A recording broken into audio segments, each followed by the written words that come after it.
Hello, good evening, and a very warm welcome to Rangers Radio.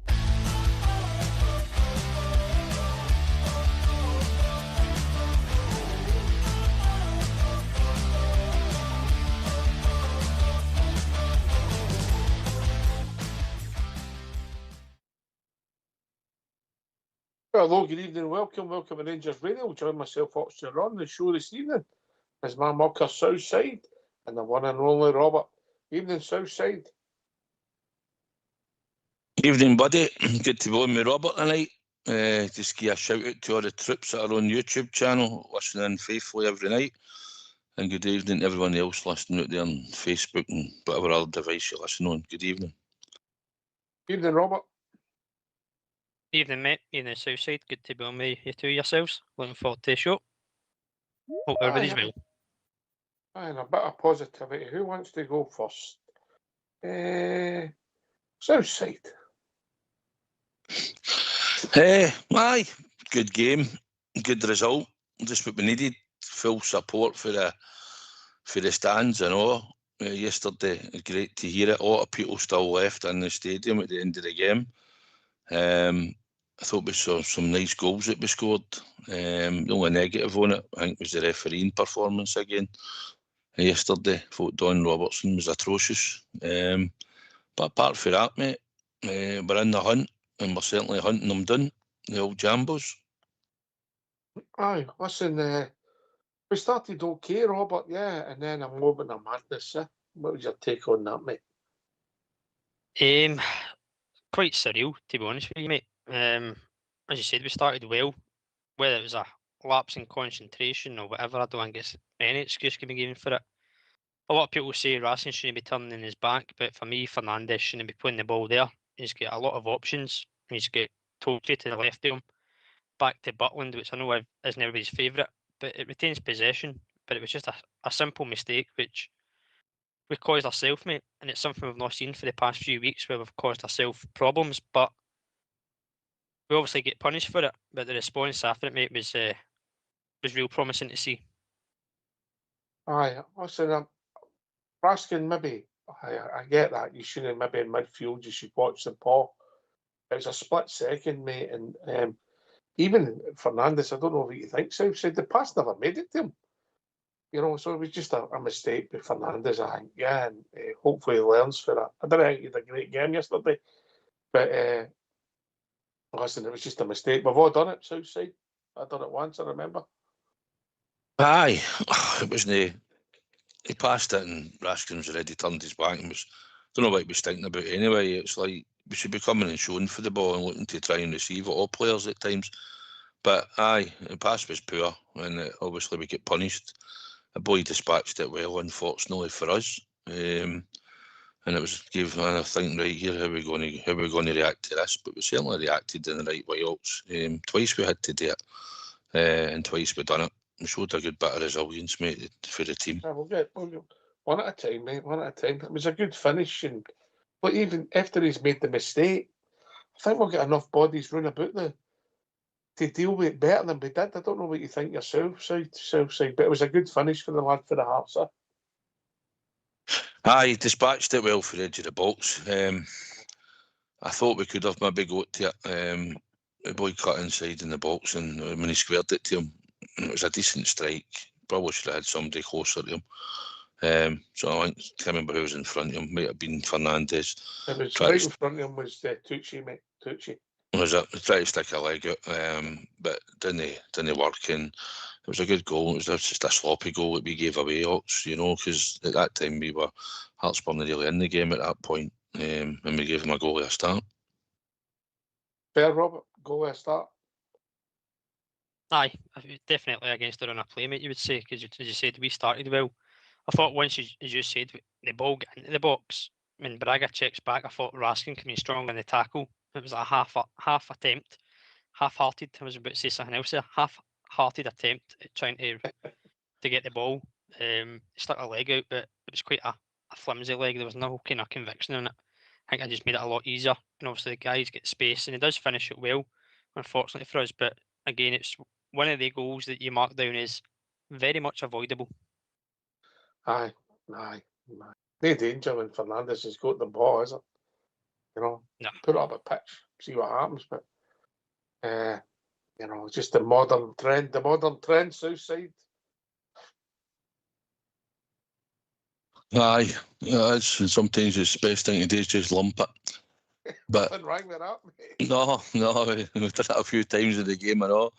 But aye, it's all this tippy-tappy, let's walk the ball out for the back and all that and everything else. But that is what it is. I agree with you. I don't think Fernandes was too great yesterday. I thought he was a No. bit sloppy and slow at times, I know, and dilly-dallied a wee bit. But end of the day, listen, the job got done and we gave them a goal at the start, as we were talking about, and we had to fight back to get it, and that's exactly what we did. Ox. So we came down the left, mate, right, and give us a good view. Romans, who I thought was the best football player on the pitch. I don't say he was a man of the match. I thought he was the best football player on the pitch. He played a lovely 1-2 with Mikey Moore. The ball goes into the box. Run me through it, Robert. He clips it into the back post, mate. Jamaica gets up well, gets the header on target. The keeper makes a bit of a kind of mess, I'm going to be honest, Ox. I thought, as much as he looked good in the cameras, I thought he kind of made a bit of a meal of it. Breaks to Mikey Moore, who's unlucky. I think he does everything right, just doesn't get his leg over the ball quite as well to get it down into the ground and into the net. Up to the bar, and then the presence of Nadiri just forces a mistake from the defender. It's not the greatest defensive clearance you've ever seen in your life, but the presence of Nadiri, mate, is obviously went in your favour. So it's that extra body, that physical presence that we said we needed. Although he never scored it, it's just that presence in that area caused a mistake, which thankfully went in the net. Good response. So when I first saw it outside, I thought that Nadiri had put it in. Then when he shot it back, the own goal, I don't even know if you'd have noticed that in the match, mate. I didn't, because the guys in front of me all jumped up off his seat, and I don't even seen what happened. I just heard the roar. I thought maybe he kicked it off him. It wasn't until later.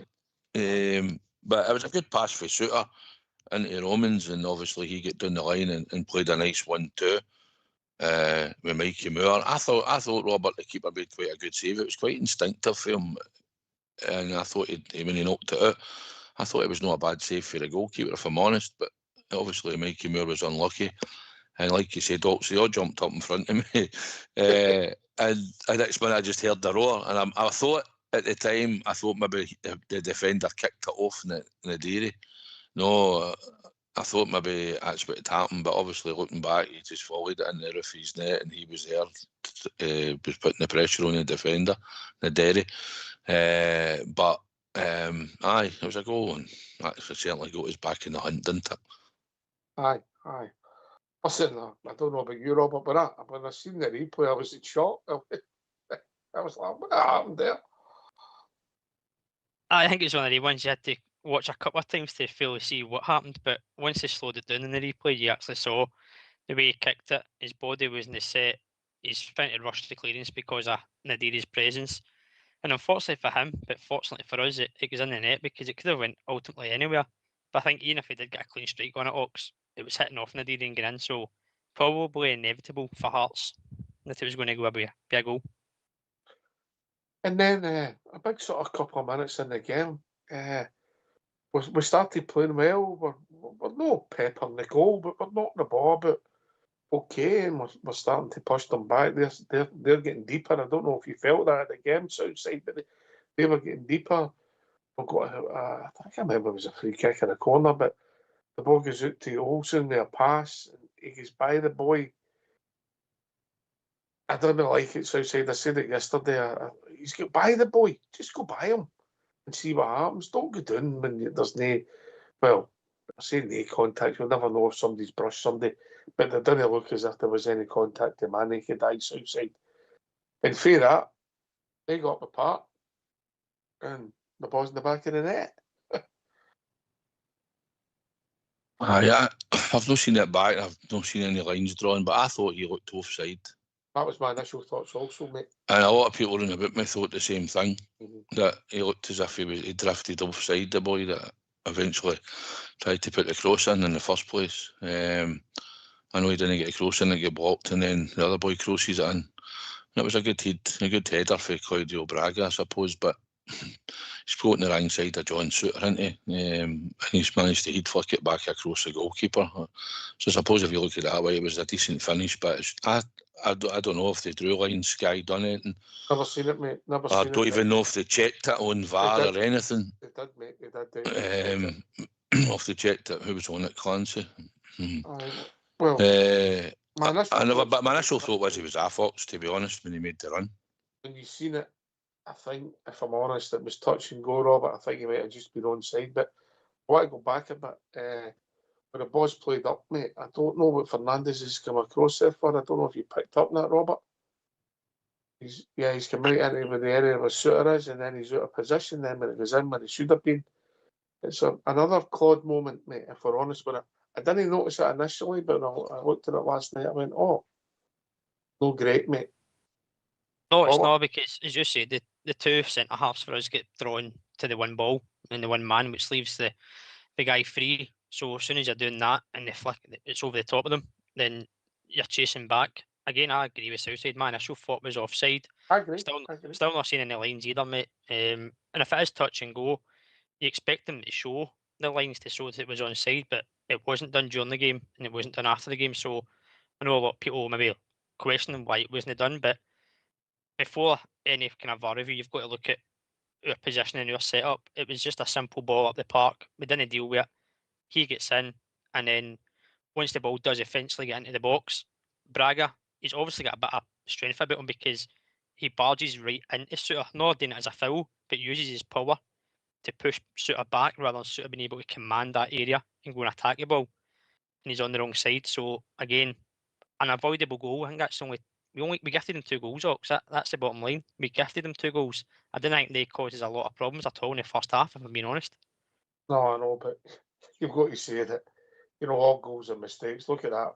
If he puts it out for a throw in or a goal kick, mate, and never puts it in the net, they'll be looking at that as well. But listen, I thought John Suter at the effort, he's caught the right side. He's caught the right side. He's caught behind him. He couldn't influence the game. It was a great header by the boy, but I think John will be disappointed that he gets caught like that. Aye, because he is one of the defenders, Ox, that I know he's got his critics, but he's quite commanding in the air. And as I said, he never went and attacked the ball because Braga's physical side, but being on the wrong side didn't help him to start with. So it is, again, one of the positional judgments that you put down as a centre back that's an error that's caused a goal. So, but again, we went behind for the second time, but again, the response after it was still good. The heat could have been done, the crowd could have turned, but no, they kept going, and the crowd kept going as well. As Southside said, the crowd were absolutely tremendous yesterday, first to last minute. And then Hearts will come up with Hart again, and we break away. I think it's Fernandes. He plays the ball to Olsen, who plays it up to Nadiri, who plays it through to Chermiti. Run me through it, Southside. What happened next? The thing was, the big game was sort of hobbling about. He'd been hobbling about before it, and he was like sort of. I mean, he went for the ball and then never got it, and you're like, okay, what's happening here? He maybe have to come off. He's looking a bit injured. He's hobbling about. He'd been down on the ground for about a minute or two. He was getting a wee bit of frustration, but once he picked himself back up and Scove Olsen passed the ball forward, and then next minute you knew he was getting the ball laid into his path. A wee bit of luck with the defender blocking. Might have been Halkett, I can't even be sure. He slid in. And then obviously corrects it with his other foot, steadied himself, and for the angle, he certainly dispatched it. And we've seen him miss easier chances than that, but the big one certainly put his foot through it and got his equaliser, make it 2 each. But you could see after even he scored, he was going through a bit of the pain barrier by the looks of it. But aye, he finished it well. He's powerful when he's running. Maybe a lot of people don't give him credit for it, but he is quite powerful when he's running. And certainly for the angle just at the corner of the 6-yard box, he did it today, and I mean, he could hit the goal a bit, but he beat him at his near post, and that was us back at 2 each. And I just thought after that, I thought we've come back twice, and hopefully next time we get a chance, we'll take the lead like we do later on. But it was a good comeback, Ox twice in the first half, 4 goals at Ibrox, you know. Aye, a decent first half, and I think we had our tails up, you know, and I was hoping when we get that goal to get another, if I'm honest, before half time, Robert. But it was an excellent move. They one bolts together. It shows you how quick we can move the ball, Ox, and how effectively we can move the ball as well when we are playing forward in the fast attacking football that a lot of the support want to see. I know there's a lot of frustration at times when it's classed as somewhat pedestrian. There's not a lot of movement, but that was in a flash. It was in the back of the net. And again, going back to Chermiti, it shows composure, which he never showed on Wednesday night, which frustrated a lot of people. So he did take it well, and he found the net. It wasn't the easiest to finish, as Southside says, from that angle, but he did show a bit of composure to put it away. And I think that goal at the time in it, Ox, was just vital. As you said, tails were up. We've come back twice. Getting in at half time, 2 each, is a lot different than getting in at 2-1 down. So I think the goal could have been quite a pivotal moment that happened in the game to then change it into the second half. So half time came, and you know, you wonder what's going to happen. Are they going to make changes? I'll be honest, I might have took Olsen off because he's been booked, you know, using the subs in case you do something stupid. But he went with the same 11 again. And that started I would say they started slightly brighter for the first couple of minutes, and then slowly Southside we got a foothold in the game, and then, well, I've got to say, a magical moment. We go down the right hand side, mate. There's a lot of couple of passes. The ball goes out to Olsen. He just does it simple. He puts a cross in, and the header, mate. Braga's header was excellent, but this header was just the height he was up, and the finish. Well, if I had to say to you in August, September, October, November, he was going to score goals like that, you'd have thought, wow, you need to go to HR Oxford, Southside. That was a nice bit of play. Scove Olsen and Sterling was involved in it. Mikey Moore. Then when he puts it back to Scove Olsen, it was a lovely cross. Probably didn't. A lot of people probably didn't notice it. I noticed something. I noticed Romans was on the deck. Oh, yeah, that's a penalty kick and a sending off, mate. He's rugby tackled him or something, isn't he, at the edge of the 6-yard box? It was after I seen Romans getting up once, and I'm like, looking at him, but I was like, what happened there, man? He's just took him out. I'm glad you mentioned that, mate. I'm glad you mentioned that. By the way, if anybody who hasn't seen that, go and watch Chermiti's goal and look Just at as you're going to see him header it, and you look at the back post, he's a rugby tackle on our left back in the box. But what a header. You know where we sat, Ox? No, and as soon as he got the head on it, it was like, off it's in. You know, as soon as he made connection, and it was some header, and I heard that, I was going to say something, I'll keep it clean, but I heard that Mikey Stewart saying that Claudio Braga's header was sensational and all that. Well, what about Chermiti's header? He's crossed it in, he's coming onto it. It's probably a harder one to direct as well, but he rose up brilliant and certainly dispatched it high into the roof of the net. It was a great finish for him. It was a good cross for Scove Olsen. He lost his marker. He did well, because usually we slag him for not being instinctive and getting across the defender, but he certainly got across the defender and put himself in that position, and it was a great header, Ox. Again, anybody that's not seen it, it's worth watching again for the goal, but watch the back post. It's comedy gold. Robert, a magical moment, and the stills. You've seen the height of Chermiti's up there. Oh, he gets some running leap. He comes from nowhere as well, because when the ball comes in at first, you don't even see him probably in the pictures when the cross comes in from TV. But the height, the run, the speed, and the accuracy just to get the header on target as well. It's a terrific header. There's no taking away from it. If that's scored in an English Premiership by an English player or whatever, it's talked about as one of probably the greatest headers I've seen in a long time. So you've got to give credit to where it's due. And I know you've touched on this quite a lot, and it frustrates you, is his positional sense where the ball comes into the box, that there is what we need to see more of. The cross is delightful. It's on a plate. There's no pace. It's just put into an area to go and attack it. And Chamiti does what we want our strikers to do. Go and attack the ball, near post runs, and he puts it away emphatically. They've taken anything away from that. It's a great finish. Aye. Listen, credit to Braga, Braga, that was a great header, but that was a sensational header. You know, the height, you know, and he's up and what he's done. I think it was just a notch above Braga's. Maybe I'm biased, Robert. No, I just seen it as it is, mate. I think if you ask any neutral to watch the 2 goals back, they would say Chamiti's. Both 2 good headers, but Chamiti's because of the run, the height, and the accuracy. But in the header, Braga's is good as well. He does everything right in a cross goal, but it's probably an easier one to score than Chamiti's. Right. So, the next 10 minutes, Robert, 15 minutes, maybe 20 minutes, I thought we deserved a 4th goal. We were knocking on the door. We had them, I won't say chasing shadows, but we were by far the better team.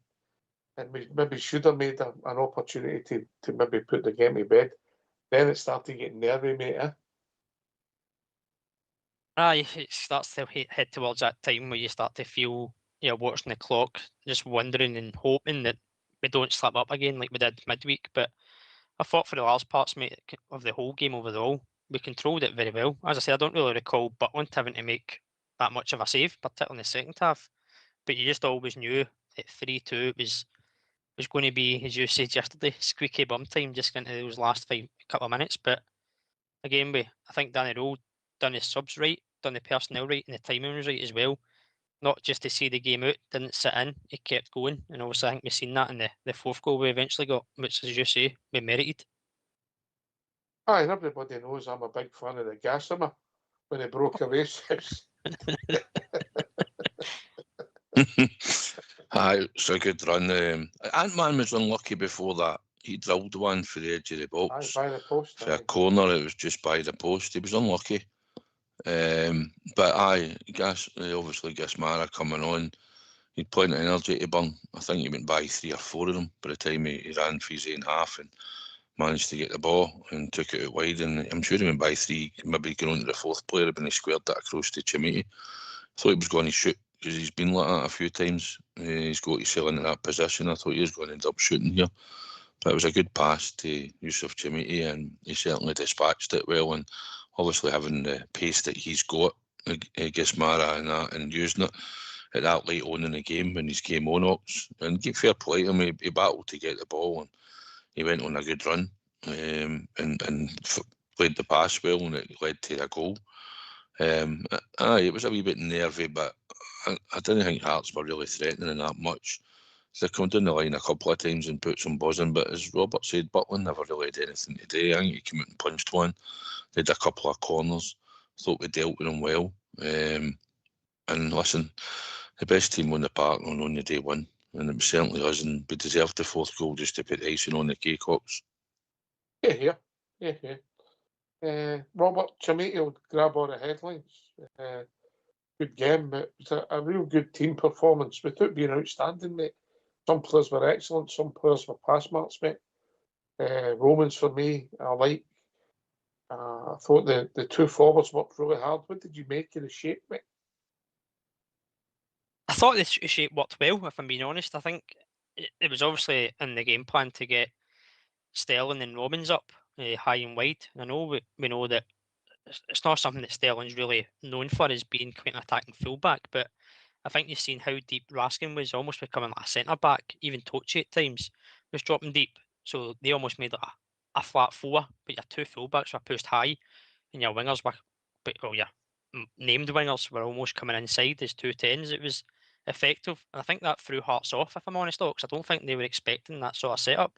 I think they would have been expecting the 4-4-2 or the 4-2-3-1, but I think it worked well. And obviously Roman's got a lot of joy on the left. Sterling was up high, was always an outball on the right hand side, and there was options to pass to in the middle of the park as well. So I think that's obviously where Mikey Moore becomes quite effective in the middle rather than being out wide. But I thought it worked well, mate. I know it's easy to say that in hindsight when you've won the game and things, but the way we controlled it, I thought it worked well.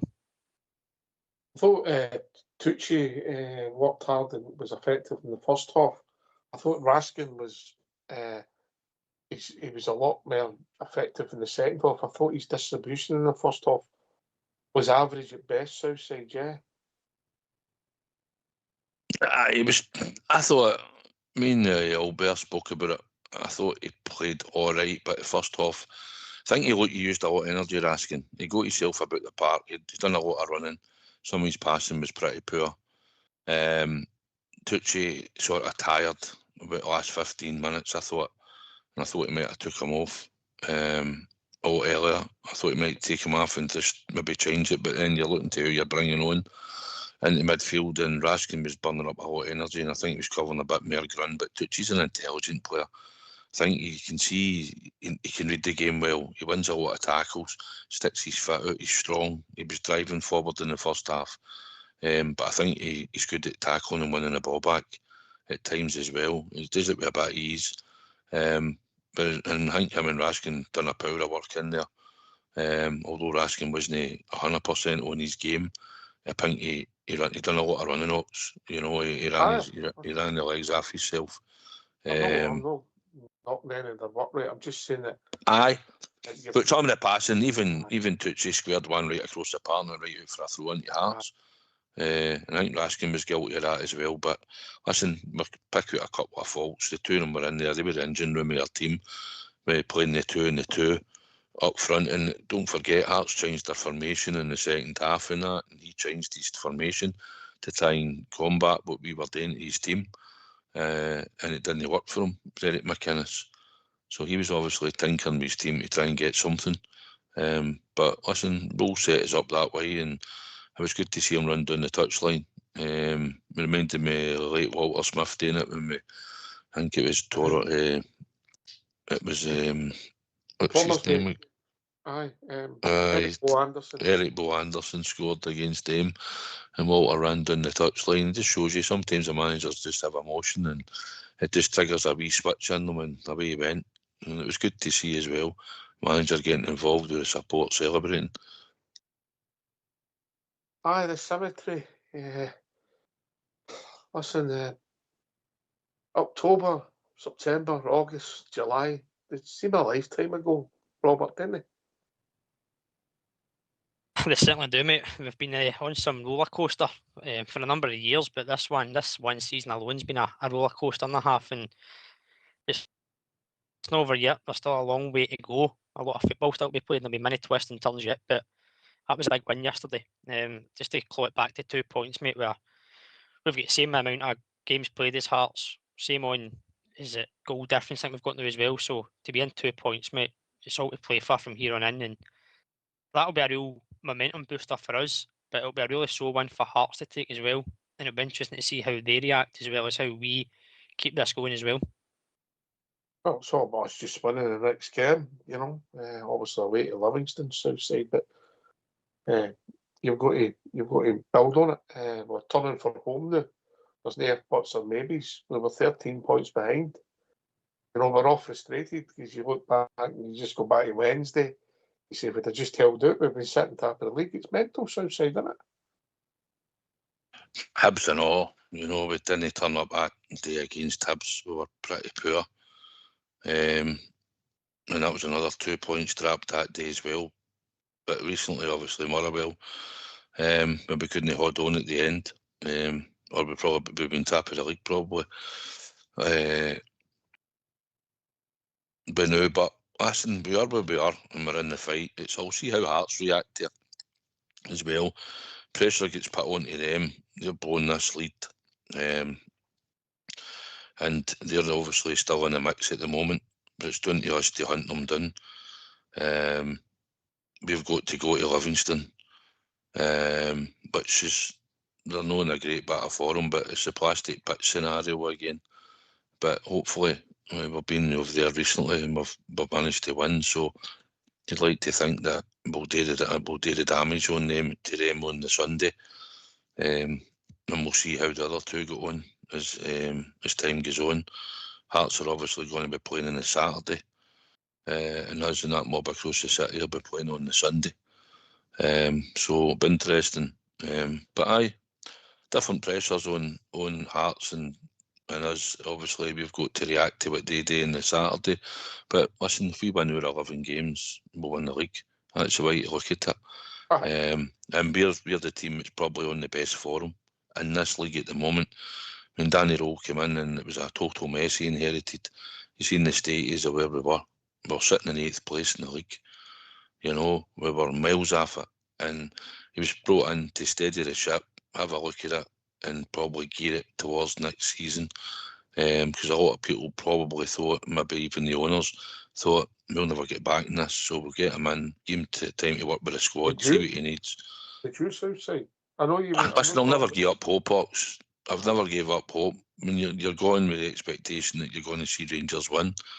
And listen, we've been let it back into it as well, because the other two collapsed for periods of time when they had their chance. But listen, he's turned the players round. He's got a confidence in them. He's working with limited players. There'll still be a good few of the players could get the door come the end of the season, regardless what happens. And if they get the door as champions and winners, then so be it. But I still think there'll be a few will get edged out the door. Because one, we could probably make a profit on one or two.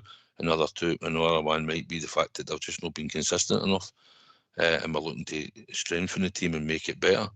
So regardless, some of this squad will leave in the summer because they're still not good enough. But he's worked a miracle here, because we've seen the players and where their confidence levels were, and some maybe had their heads elsewhere come January, even there, maybe think they might be leaving. But he's turned this run and he's got us fighting for a league title and a Scottish Cup. And he's done well with the squad that he's got, and the new players were brought in, you can see, are starting to make a wee bit of a difference. Scott Olsen's come on, he's got an assist for the 3rd goal, gets us in the lead. Romans looks really good technically at left back. He's put a power of work in, great crosser of the boys. His deliveries are good. He's got plenty of energy, he's strong. He answered one thing yesterday, Romans. Mm-hmm. He can defend, mate. Mm-hmm. Aye. Seen that, but he can defend. I think he'll be a good addition in time, Ox. Obviously, we'll need to get cover for him long term as well, because Magoma was only up here in loan, and he can't play every week. He'll not be able to play every week, although some players can play more weeks than others, but it doesn't seem to work with the red zone with him. But listen, we need cover for him.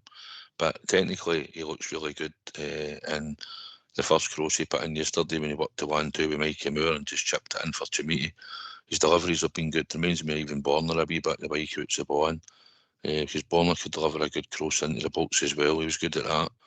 But aye, he looks a good find and a good signing. And if we can get players like that in going forward, then I'm sure it'll take Glasgow Rangers Football Club, and it'll get us more success going forward. Right, we get the phone lines open to Robert. Aye, let the Bears come in. Sure there'll be plenty out there. Have a wee word to say. Yeah. Let's hear from you.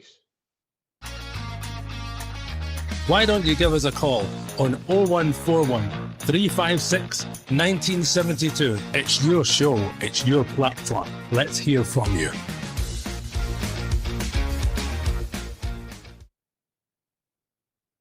Right, I just want to have a word with you too.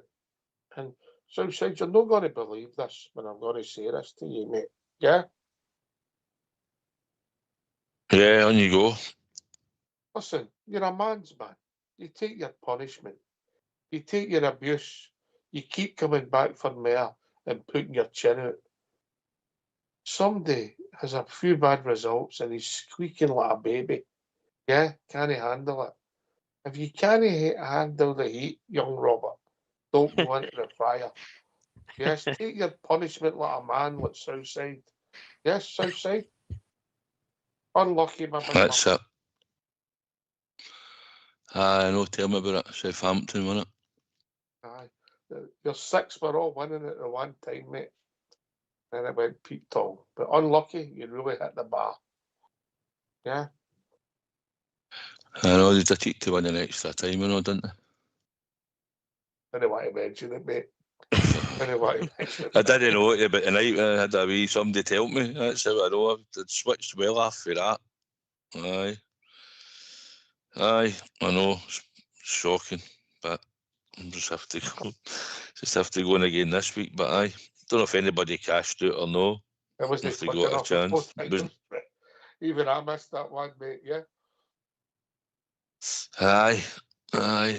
But I'll just have to soldier on, mate, as we do. Keep your chin up and soldier on. Pick yourself back up as like we always do. Always, mate. We take it like men. We don't squeal, do we? Nah, not at all. No. Not at all. Robert? When there's big money involved, mate, I'll squeal. Oh, big money. We're most there running for the bus. Hit me south side.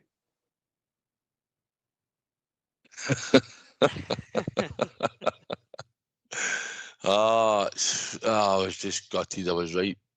I'd be daft. I was going to say something there, but aye.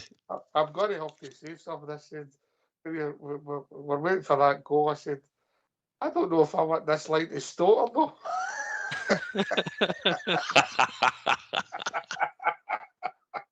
I knew Foxton didn't want it to come in because he would have to make up a new tune for that Super Six. What about his comments? What? Huh? No, I know. I read them. I was a wee bit. I was surprised at the old Fox. Albert put him in his place, didn't he? Aye. Albert's always showed faith in me. A complete opposite, the other way around. I know. Anyway, unlucky, big man. Unlucky. Always next week. Well, there's always Saturday. Yes, always next week. I couldn't put. I didn't even. It ran right red. I couldn't even say that this week. I got a wee tickle up yesterday. I was waiting on the Rangers yesterday. There's only 4 teams, but it paid out. But no, it was just a wee consolation for Saturday, I'm afraid. Yeah.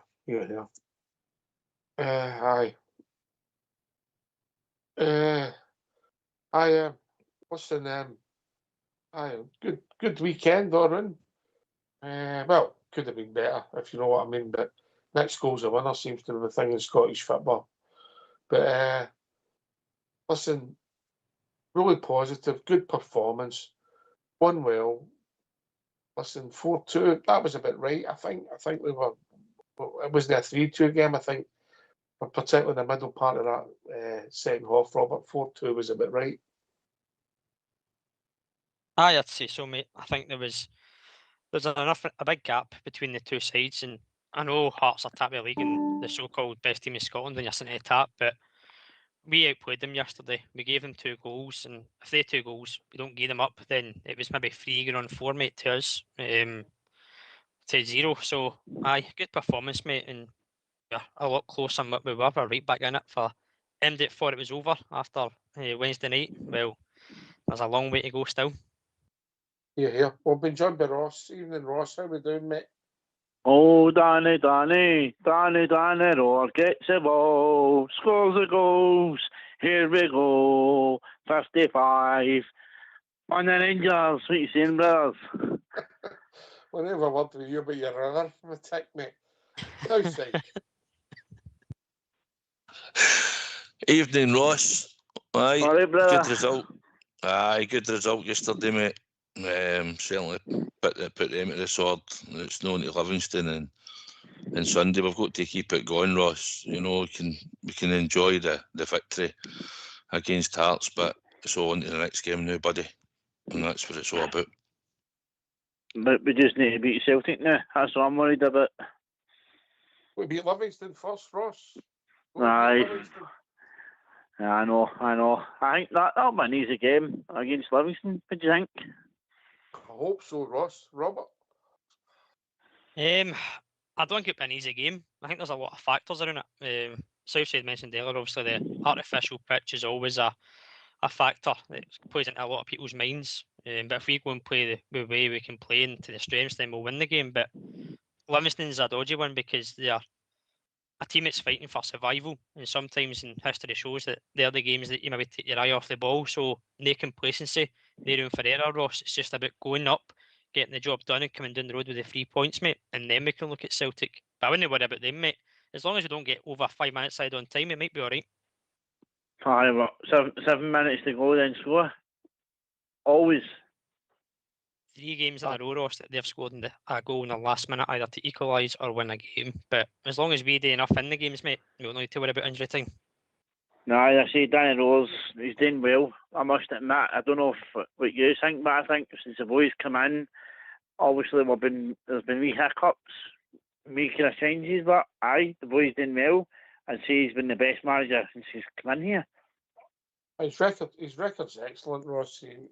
You've also got to put it in a context. He was playing with the players who were really low in confidence Southside. He shuffled the pack, got them through, and then he's brought 4 players in, and the 4 of them are on the pitch yesterday, Southside. Is there any accident in that?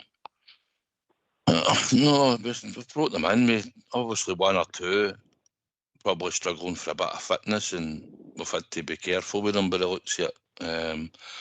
But we brought them out yesterday, managed to get them all in the park at the one time, and we've got the result, and we've had a couple of assists for certain players that were brought in. The Derry assist for Chimiti, and Scove Olsen assist for Chimiti. So, listen, that's what they've come in, they've done the business, and they've contributed into the goals and assists. So, we can't complain, Ross.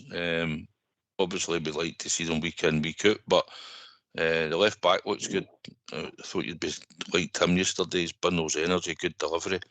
Obviously, we left him out against Motherwell, but brought him back yesterday. So, like I say, we've just got to make sure that we've got them fighting fit every game. They've got a few places up for grabs. There's a few players who maybe have their noses out of joint that are trying to get back in the team. And it means when they do get a chance, they've got to come in and impress. But at the moment, I think we know the strongest team. We could probably pick 9 players, and you could juggle 1 or 2. But listen, boss, we're 2 points off Hearts now, and we've just got to keep going. And like you say, Livingston can be tricky, but it's a hurdle we should be able to overcome next Sunday. Shouldn't be an issue. We should be able to go there and make sure we win, and that will set us up for the 2 games against that mob across the city. I just want to say before I go, oh, Danny, oh, sing us the sash, sing us the sash. No surrender, boys, we are the people. Keep it. Cheers, Ross. Some man, Southside, isn't he? He's always He's happy. some man, isn't he? He's some man. Always happy, that Ross. Happy Ross. Happy, Ross. Aye. It's good to hear people happy. Listen, I'll say it again. Anybody who's not seen Chimiti's second goal, it's worth going and watching. We just watched it back post and we've not picked up that. I don't know if you picked up that yesterday, Robert. Comedy gold, mate. Absolutely comedy gold. And by the way, the referee should have dealt with it. I'll be honest, Locks, I didn't see it. I'll be one of the ones that needs to watch it back. I was just watching the goal and celebrating. Don't watch it now. If you've not noticed, it's mental. I'll watch it at a tune. When the tune's on, I'll go and have a wee scratch at it and see and give you my feedback on it. Is it bad? It's funny. Southside. It's certainly funny. He just grabs them and pulls them with the grin, you know. And listen, Hearts are good at what they do. They walk up the park an extra 5 years at throw-ins and all that. You know, they don't take free kicks where they're meant to take them, and they like to steal yardage on their throw-ins, which I noticed yesterday and all. And by the way, Don Robertson, man, somebody needs to batter him over the head. He was atrocious yesterday. That young boy Mullen is a really good football player, right? He's a good left back, but yesterday he's lucky he stayed on the park, because when he went out and had a word with him, he should have been booking him. And then when he committed the tackle the second time, can't remember who on actually, he should have been off the park. Was it Mikey Moore? Aye, he should have been off the park. Don Robertson has been guilty of this for a while in our fixtures. We only committed something like 17 fouls yesterday, and we ended up with 4 bookings. Hearts committed more fouls, and I think they had 2 or 3 more fouls, and they had 3 bookings. but even the ones that he chose to book the Rangers players on, Hearts committed similar fouls throughout the game, and he chose not to book them.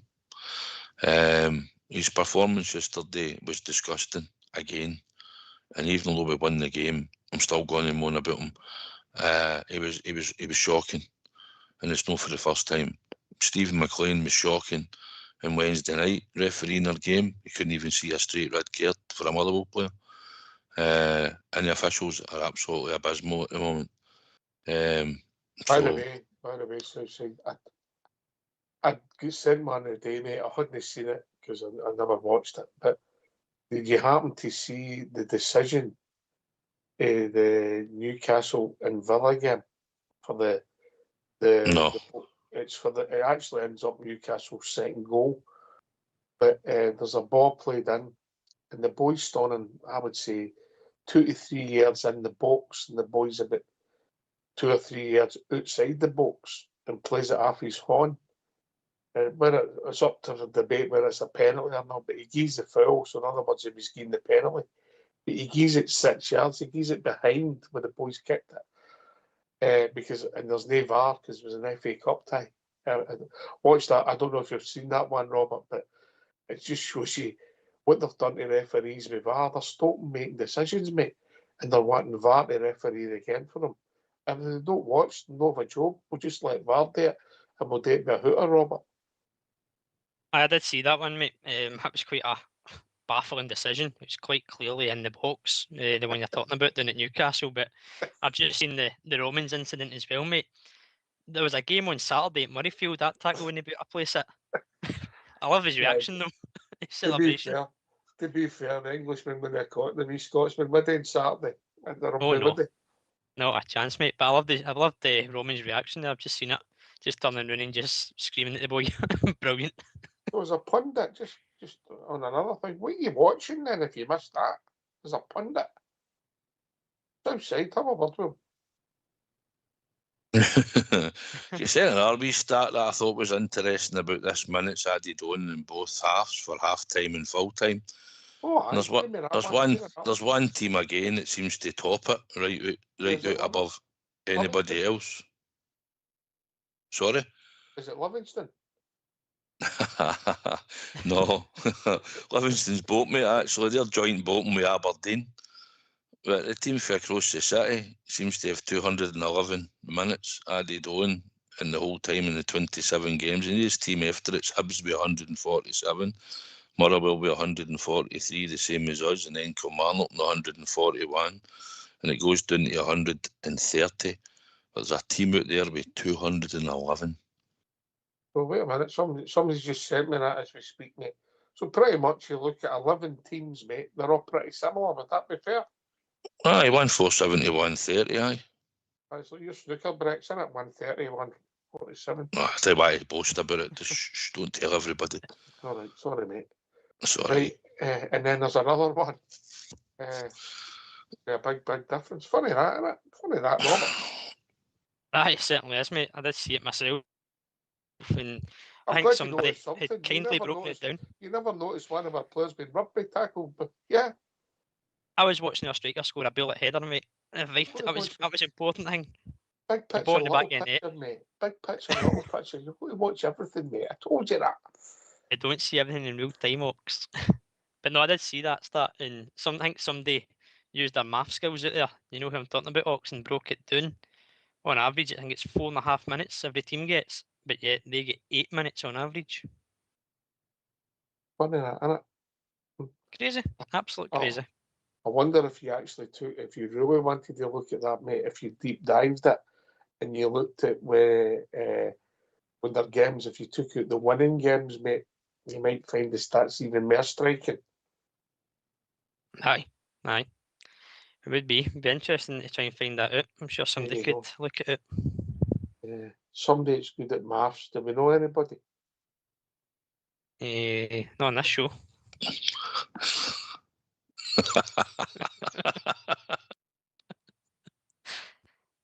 I'm sure Albert could look at that. He likes a wee list, doesn't he? Aye. He does. Maybe give him something today, yeah? don't know if he'd like to focus on that team, but that might upset him and put his blood pressure up. Well, he's got all the coloured pens, mate. He's not using his green that often. I'll give him a chance for it. Get rid of it. Must admit, I've seen the footage. I've seen that video that's out there with the soldier abseiling down for Ibrox Stadium. It looks phenomenal. It was good to see it on Sunday, but it was good to see that wee video. Robert thought they'd just come on with the ball. Nothing happened, mate. You missed that.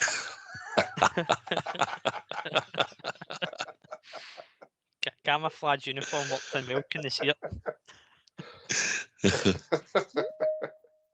Too old to be a mascot. What's he doing?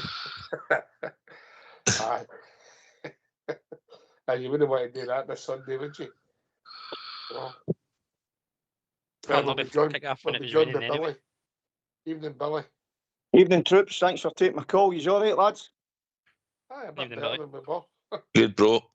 How's it going, my mucker, sir? Southside, you all right, pal? Aye, good, buddy, good. Ibrox was rocking yesterday, was it no, mucker? Aye, it was good. Plenty of people still in the stadium after it and that, and the old Broomham were getting it loud and everything. It was good. It was a good atmosphere yesterday, mate. I seen a wee ripple in the govern as well. I went, are they singing earlier? Are they jumping? You know what I mean? I'm like, get up off your chairs, man. But anyway, I just thought I would. I jumped onto a wee football up there, right?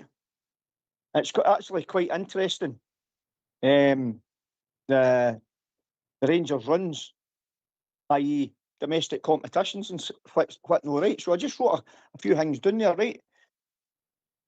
The last time we had 11 league wins in a row, right? It started in the 7th of August, right? Believe it or not, 2015, right? We had a 3-1 victory against St Mirren in the Championship, and it ended in the 1st of November away to Hibs in 2015, right? The last time we went on a better unbeaten run in all competitions was 26 games, right? And that was under Steven Gerrard, and it started on the 9th of August 2020 with a 3-0 victory against St Mirren at Ibrox, and it ended on the 16th of December in the League Cup when we got beat 3-2, right? And see that this is interesting, man, right? See the last time we went on an unbeaten run, right? Was guess when? The 27th of December 2025 domestically, right? It started with a 1-0 victory against Motherwell. And when is it to? The new 13 games later. So there's 13 games to go, mate. Talk about superstition. If we can win all the games, the league games in a row, mate, we're the champions. Listen, I'll give you Call that fate, Ox. I'll give you a stat, mate, that puts in there. Albert hasn't changed his underpants since we went on that run, and he says he's no to the lose again. He'll no do a pre and a post match because he thinks he's a jinx. There's real stats. Robert? Is he still not changed them yet? Is he keeping it? No. Well, let's just say that his match day pants. We'll put up with that, yeah?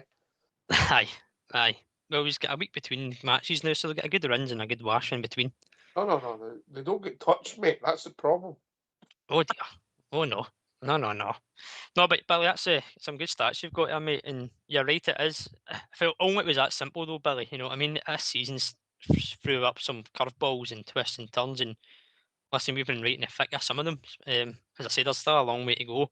If it was that simple to go and win all the games in a row, then aye, we are champions. But we've just seen that this league this season, whether it's teams in the top 6 or the bottom 6 as it stands, that teams will take points off people, and it's just about complacency and going up to a game, whether it's at Ibrox or away from home, not being complacent, keeping consistency, and just doing enough to win the games. Aye, it might not be pretty, but 3 points is going to be vital between every game between now and then, mate.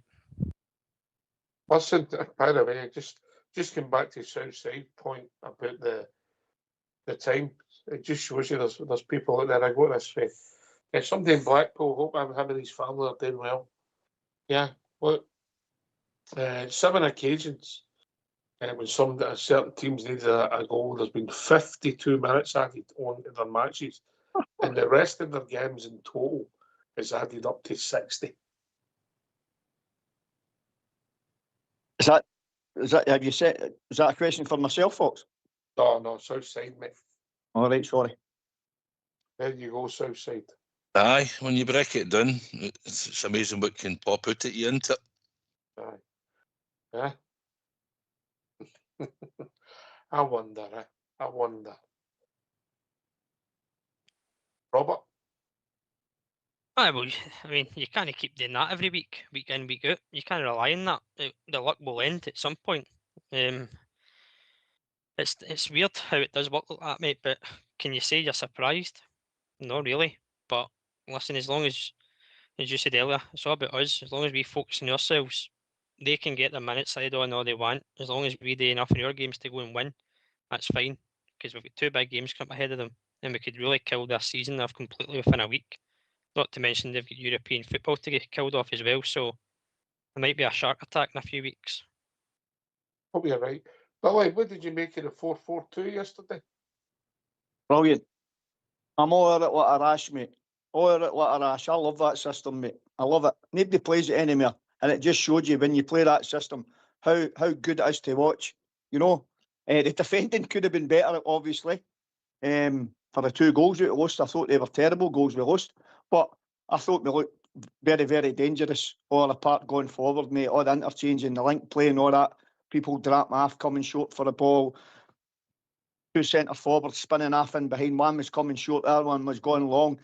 Giving them options, mate. They were getting options down the channels. You know, the fullbacks were getting pushed up high. You know, it was brilliant to see. You know, and that's what it foxed the life out of Derek McInnes yesterday. I've listened to his interview, and he says that they thought that Rangers would play 2 up front.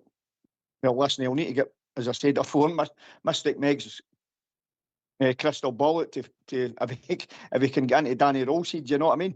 But I thought we were brilliant, mate. I love that 4-4-2. Obviously, you can't play it all the times. You know, if you played that 4-4-2 against a 4-4-2 Barcelona team, mate, it would just rip us apart to shreds, you know, or a Bayern Munich team or something like that, you know, in the heyday, they 2 top clubs, you know. But for Scotland, mate, I love that system, mate. And listen, I would play that way all the way to the end of the season, especially more so at Ibrox. I'll tell you that right now.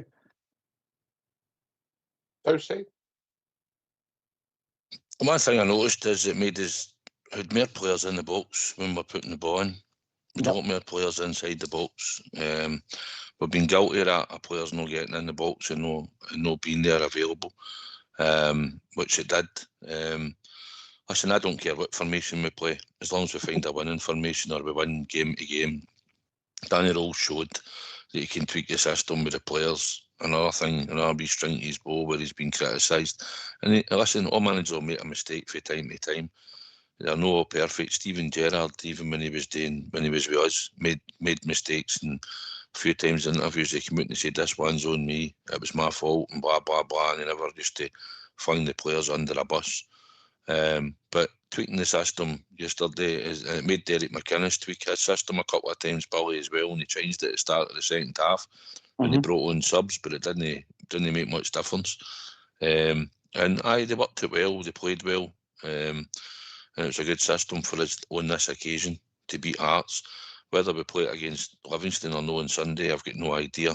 But at the end of the day, we've got to go to Livingston and get the 3 points, and that's all it's going to matter, which builds us up for the 2 games coming up against them. We've got a league game that we definitely need to take care of, and then obviously we'll have the cup game the following week, which we want to take care of as well.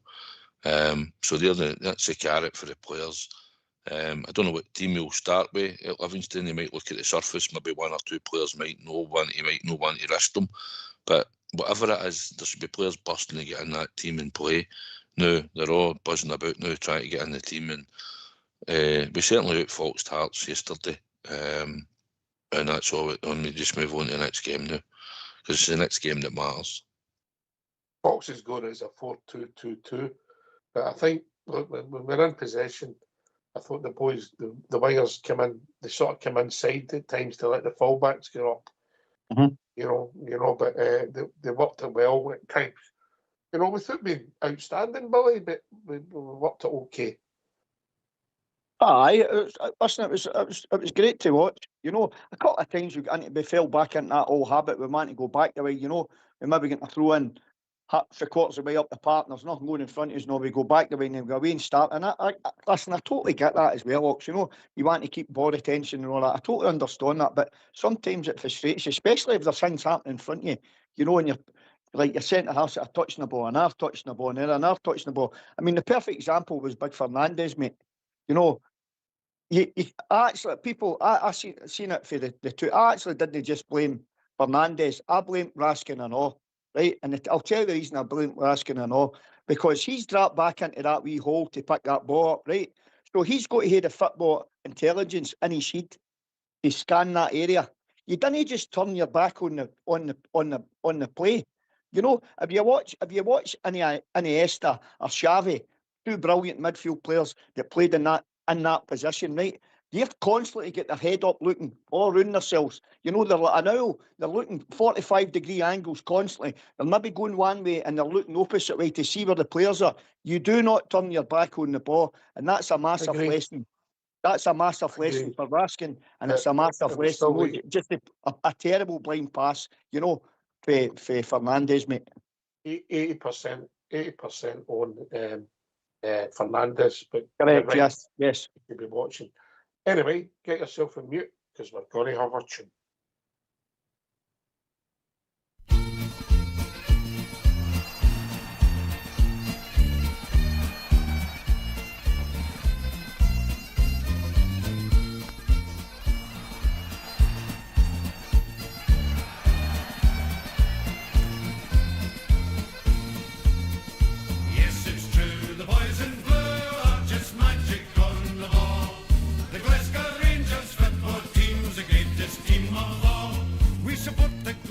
Rangers do not Ibrox is the place, and we will follow in the championship race. Yes, it's true, the boys in blue are just magic on the ball. The Glasgow Rangers football team's the greatest team of all. It's true, the magic boys in blue are the best team in the land. You've got to cure and govern to get a ticket for the stand. Yes, it's true, the boys in blue are just magic on the ball. The Glasgow Rangers football team's the greatest team of all. We've spent a lot of money on great players, yes that's true, but the Rangers fans deserve the best from the boys in royal blue. Yes it's true, the boys in blue are just magic on the ball. The Glasgow Rangers football team's the greatest team of all.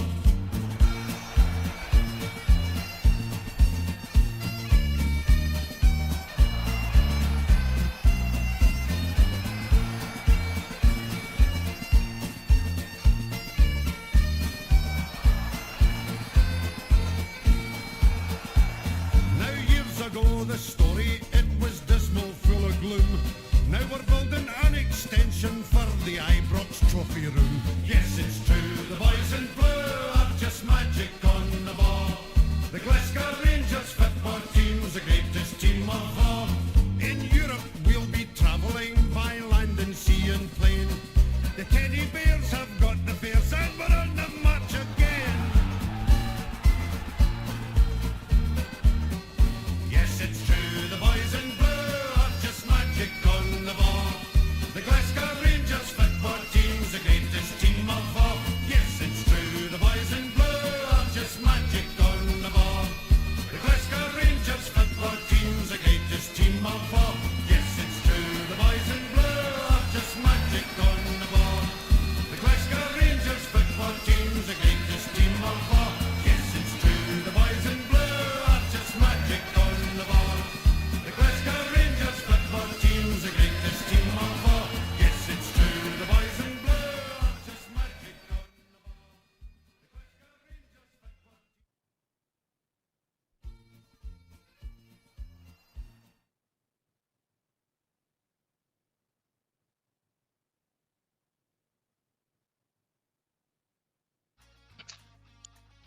Why don't you give us a call on 0141 356 1972? It's your show, it's your platform. Let's hear from you.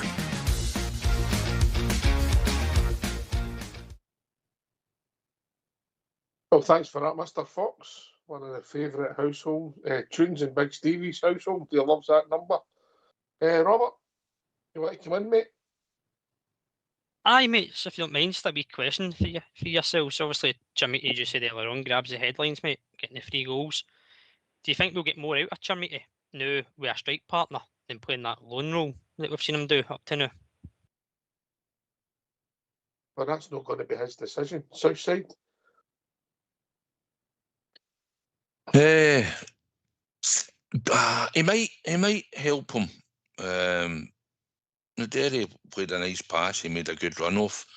He's got no bad attributes, Jimmy. He just doesn't seem to be. He's no showed us up to now as being a natural goal scorer, getting into positions. You look at the chance at Motherwell. Listen, no strikers miss him. It seems to be we're quite critical on our strikers. Dessler's got pelters and Dessler's missed quite a lot, but when you actually look at Dessler's goal return for the time he was there, it's pretty good considering. And all strikers could have scored more. But he's got 7. Will it help him? Maybe. I could see it possibly helping him. Aye, maybe, Robert. It's not a bad question to ask. It's a good chance, but probably because we're flooding the box more yesterday with players when Sterling was getting down the line, you looked across and there was plenty of bodies in the box, and the same when Romans was getting down the line. They put the cross in. You only need to look at the first goal. Chimiti's getting up at the back post. Mikey Moore's in there trying to finish it off, and we've got Nadiri in there who's putting the defender off to score the own goal. So right away, we had the A3, plus there was another 1 or 2 in the area at the same time as well. So it might help him. It might maybe give him a chance at hitting the target more regular, but his 3 goals were all different yesterday. 3 different types of goals. But aye, you might be right, Robert. It's a good question. There's a chance that it might increase his goal level and maybe chance creation for us. I think it's mental, mate, when you look at his time with his mate. I don't want to say mocked him, but he looked low in confidence, and you were cringing sometimes. And he even managed to have a fresh kick yesterday, mate. And he got the ball back. He nearly put it in. Well, he wasn't close, but he tried to curl it in, and it hit somebody. But look, we've had 2 big games in the last few months, mate, and he scored 5 goals. If he'd only chipped in with another maybe half a dozen to maybe 10 the rest of the season, mate, his numbers would be superb for a young striker. But the games, if you score big goals in big games, you're looked at fondly, Billy. And it doesn't matter how many people are in the box along beside you.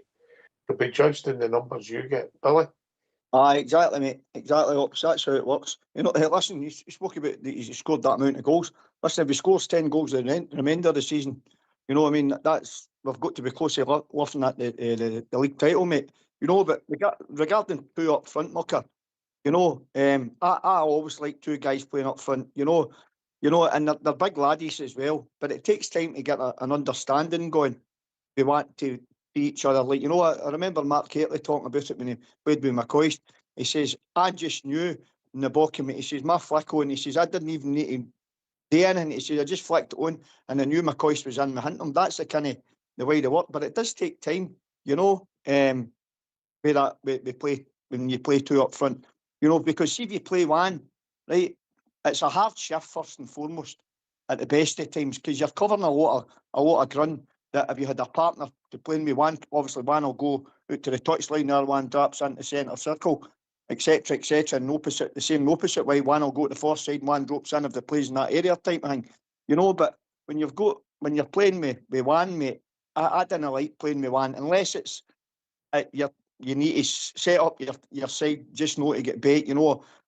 When we done it in Europe, like Van Bronckhorst played 5 at the back before and then the 1 up there, I totally get that because he got a winning system, and it's all about winning games of football, mate. You know, but I like the 2 Ox, I really do. But I hope the 2 of them they'll play up, they'll play together, should I say, as a 2. That's the way I'd like to see it to the end of the season. Then you could say maybe we'll become predictable. But listen, you play 4-4-2, as Southside said there, brilliant comment as well. You know, he's seen the Rangers jerseys in the box, and that's all down to the system. I mean, you get a lot more jerseys in the box instead of getting one in the box playing the 4-2-3-1 or whatever the case may be.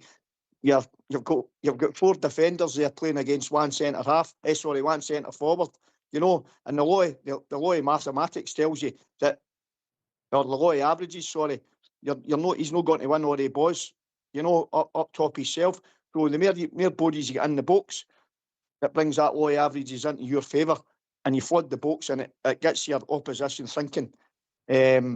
What kind of things are going to be happening? Who do they pick up, etc.? Do the 2 centre half pick up the 2 centre forwards? Is you going to pass them on to a left back or a right back? You know what I mean, right? You know, is there going to be runners coming into the box? Who do you pick up? You know, it questions them all the time, and it keeps them guessing, it keeps them thinking, and that's how I like that system, Ox. But to answer your question, mate, I definitely like 2 centre forwards up top, mate. I don't think there's any guarantees that he would score more goals, Robert, but I think there's maybe guarantees that we as a team might score more goals. You know, listen, they weren't sure if Chermiti would start, and then he started, and then you see Nardiri. And what I'll say about Nardiri is they're 2 young boys. They're about 13 foot between them, mate, and they're enthusiastic, and they've got more pace than people realise. You add that to their physicality and their height, you're at a different level when you put the ball into the box. I'm not saying you should just punt the ball in and you just play for the headers. No, but you've got options all the time, mate. And particularly at Ibrox, there was times where we made it awful easy for the teams defending the D under Russell Martin, Falkirk, even under Danny Rowe. You know, and Majowski's got to fight to get in that team now. And I don't think that's a bad thing, because he's no warranted to start, in my opinion. So I'm not against it, Robert, but as long I don't really care. We could play Nain up front as long as we win 11 games in a row. I don't care. No, I know that, mate. It's I just causes kind of a bit of criticism. Obviously, playing that lone striker, as Billy said, it's a tough shift. But you've got a body next to you who can do half the running as you are kind of playing that different role, as Billy touched on, in the middle of the park. Then you're maybe working less but being more effective when you're on the ball, or making moves and making space and things. So it's certainly good ideas going forward for Daniel. As you said, there's options there, personnel, formations, and as long as we get 3 points out of them, then I'm not caring either. But as long as it's a win, that is the most important thing. Aye, without a doubt, mate. Look, you grabbed the headlines yesterday. He was the man of the match. You know, the 3 good goals, you get the man of the match, and deservedly so. I'm enthused about Romans.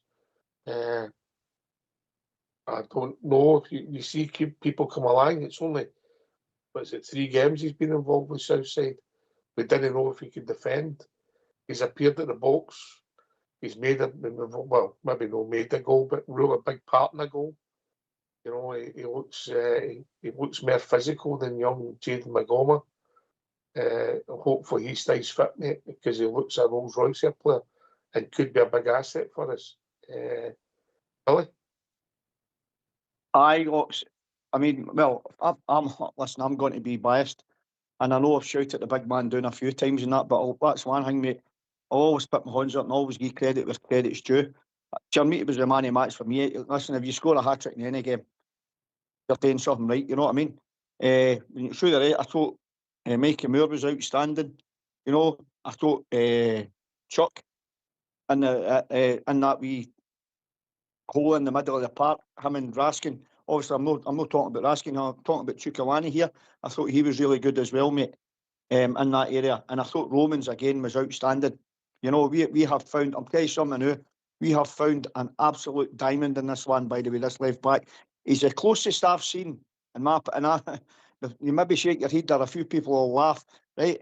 He's the closest thing I've seen to Arthur Newman. I'm telling you that now. That's how highly I think of this laddie.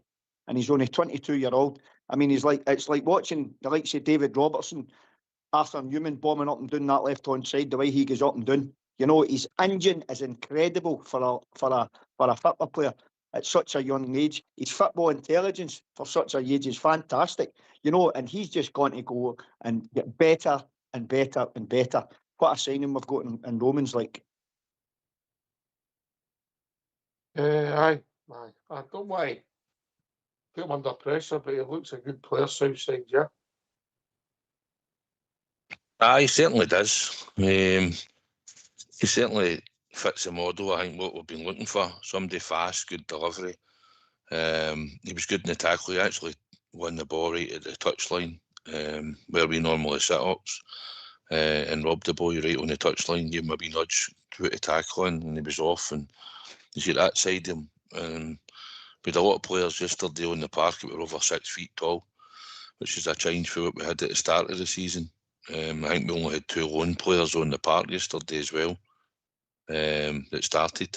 So, you can see the difference in what we're trying to do.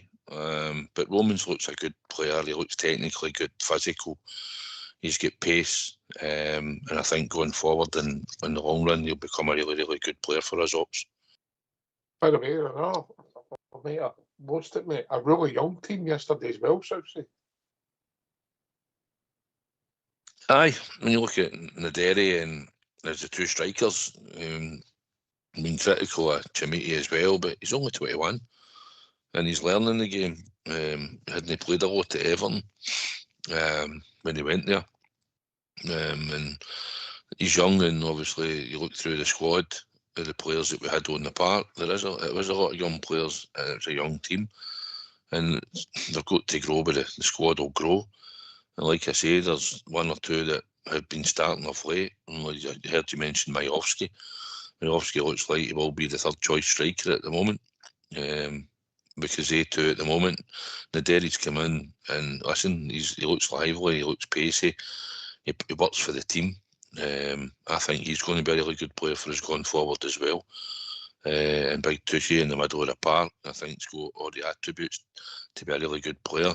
I think once we get that proper number 6, I think, in the team, somebody that can go in and dictate the game and control the ball, and as a natural number 6, I think Big Tushy will come in. He's 4, I think maybe push him up slightly.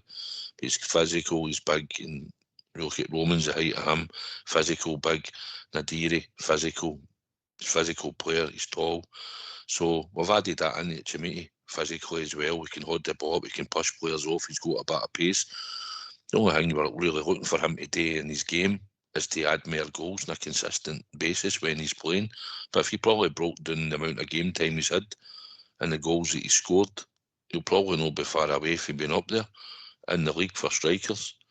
The boy in Malawisi or whatever at Motherwell's probably no thought much further ahead of him. And goals per ratio for minutes that the 2 of them have played. So, listen, it's just about, he's got to find a bit of consistency. They're young players, Ox, but at the moment we just need them to be consistent as much as they can, but we just need to keep winning as a team. And if he's a bad game and the other 10 can pull them with it, then so be it. But we've got 11 cup finals to go, and hopefully every one of them will be up for the fight as we go along. Aye. Listen, there was something else happened yesterday. Obviously, me and Southside noticed it. Did you notice it, Robert? What was that, mate? I'll tell you.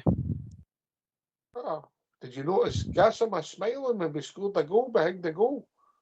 I did see it. See that run, Ox? See that run for Gassama? That's what we're asking to see more of. But does that maybe show that Gassama's maybe an impact player? When the game is stretched and there's space for him to actually run into rather than starting the game? Or is it simply still just his attitude? But that's what we need to see more of. And he wasn't selfish either, passing it to Chimiti. Because Southside said a lot of people expected him to shoot her in that position, but he didn't. He's done everything right. Listen, I think that's a fair comment, Robert. I mean, him maybe coming off the bench for the last 20 minutes and bringing pace, like Ant-Man, to bring a bit of pace, you know, when legs are getting tired. Whereas we'll take last Wednesday night in a tight pitch where people are in tappy. I don't know if that's a pitch and there's not a lot of grass. He needs grass, Billy. Aye. Listen, if he showed that, see if he showed that attitude that he showed when he came on for his wee swan song there, if he showed that, we're not asking him to be brilliant for 90 minutes, right? Because it's virtually impossible to do that. All we're asking him to his attitude to be right for 90 minutes. And if he comes on and shows that attitude that he showed there when he went on that burst for 90 minutes, just works hard, tries for the team, and it's still happening for him, you know, long as he works hard, we'll accept that. We understand that players say bad games. We understand players come out in and out of form. You know, but it frustrates life out, especially more so when you're seeing his attitude like that. It's stinking, you know, because we're no stupid.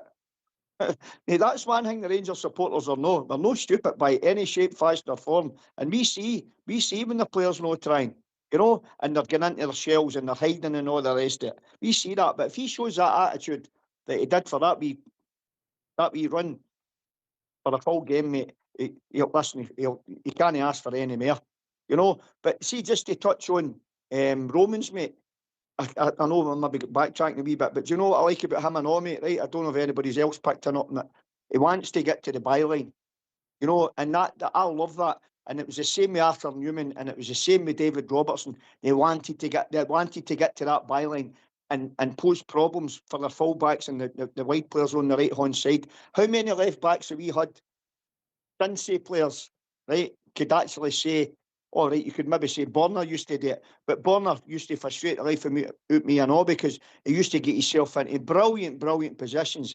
And then he would do that wee Cruyffy turn with his left foot to come back inside when all the momentum would break down. Now we've got a full back that wants to bomb on, you know, and cause problems, you know. And then see just to look at you were talking about the average age of the players there, Ox. You know, sorry, on you go, mate. Sorry, mate, on you go. Young Robert's got the stats, mate. He's going to read it out, mate, which is pretty frightening when you're looking at it. I didn't realise Suter was under that big 3-0. Robert, on you go, mate.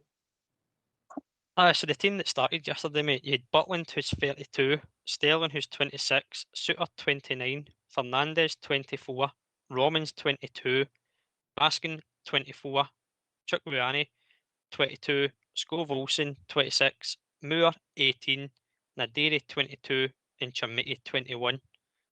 That's his starting lineup. And you go, Billy. It's remarkable, isn't it?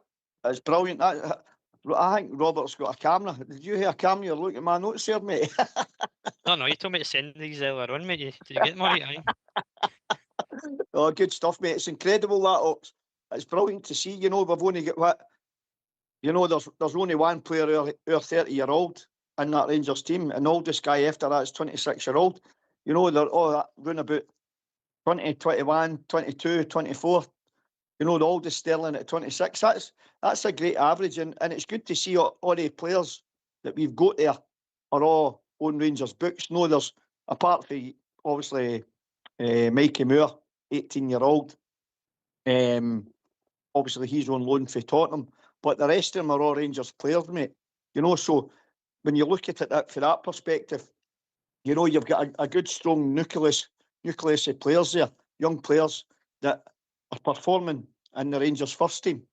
You know, so when you've got that, you've got what you got there: 1, 2, 3, 4, 5, 6, 7, 8. You've got 8 players out of the starting 11 that's all young laddies, mate. You know, so you've got a great nucleus, a great platform, and a proper foundation to build on. You know, and if they can start to win things, you know, mate, and they get that winning mentality right into their skulls and right into their brain, and they get that no surrender attitude, you know, and they go out there and the batter teams, mate, they're got to refuse to get beat, because they'll know and understand what it feels like to win games of football, to win league titles, to win Scottish Cups, League Cups, you know. And when you get that stamped into your brew, you don't accept second best, and you want to kick on and kick on and kick on, because you just crave more success. You know, so that's brilliant, absolutely brilliant, mate. Average age just over 24, mate. Yeah, Fantastic, Ox. 24.1 or something like that, yeah, but just over 24, so why? A young team, mate, a young team. So, but credit everybody involved. We were rudderless up to October. We got it right, and by the way, here's one fees. So said you can come in first. Kevin Fairwell, who we all thought had to go, was their big mistake. just the manager they put in place, mate? Was he maybe right with some of the players? Fernandez, and he brought in Moore, Chermiti, yeah. Were they looking at these other boys as well, mate? Don't know, mate.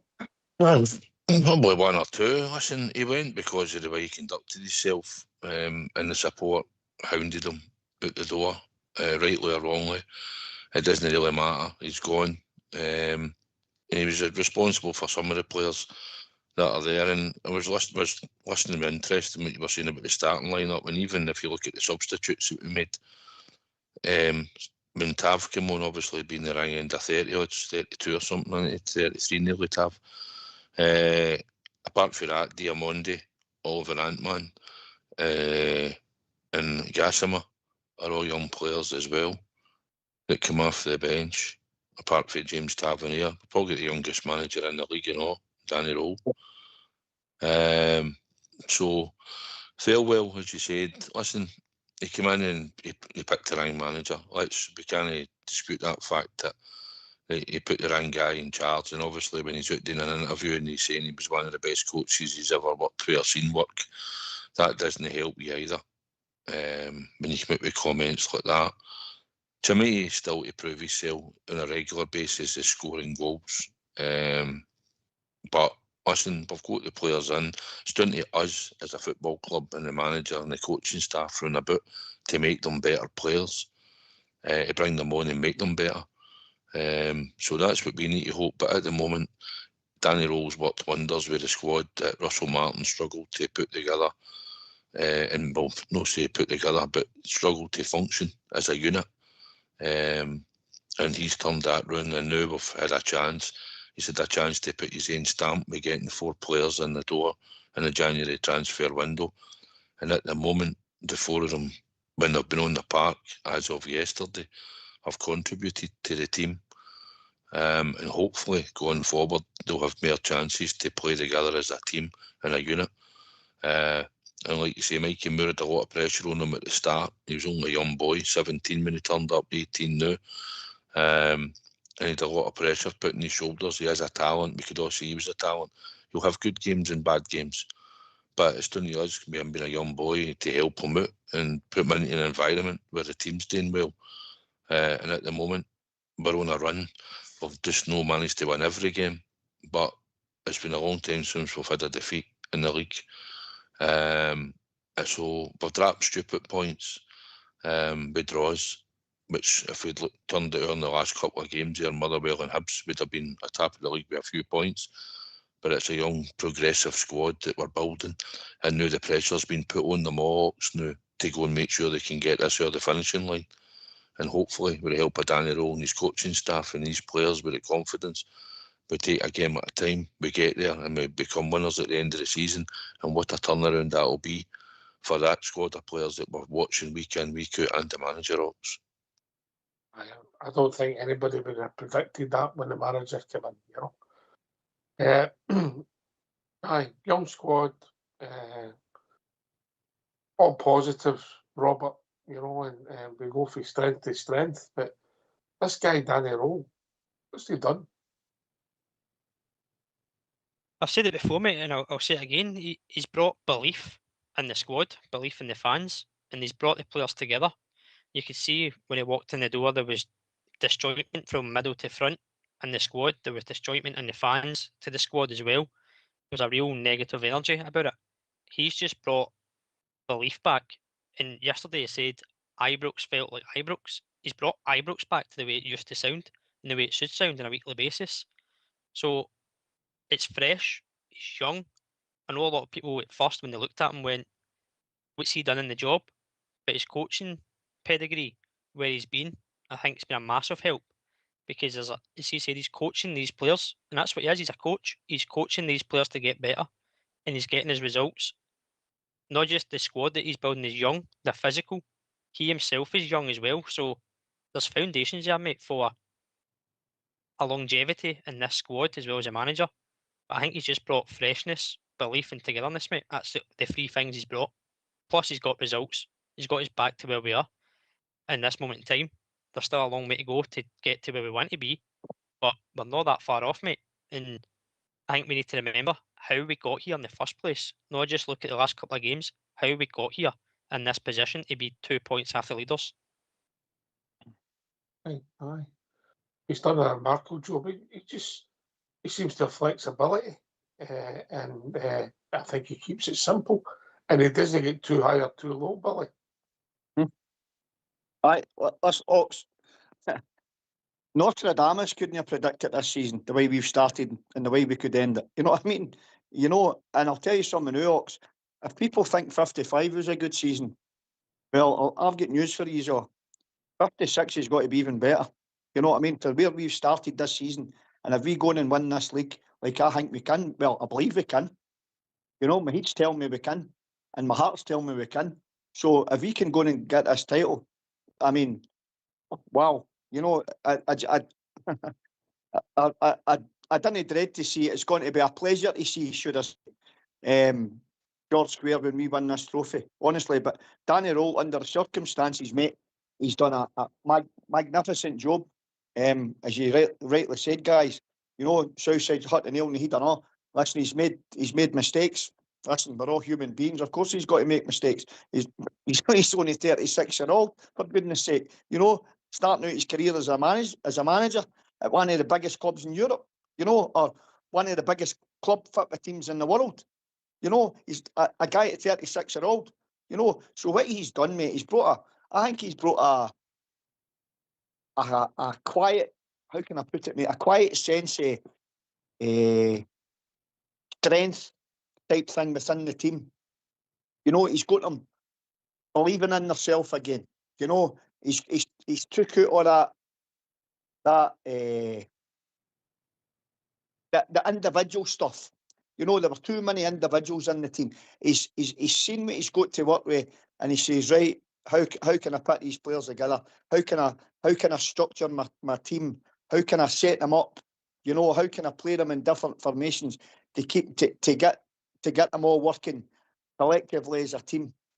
You know, it doesn't matter what situation is thrown at us. I'll need to try and work out a game plan to play these players into positions that I think is going to work to win games of football.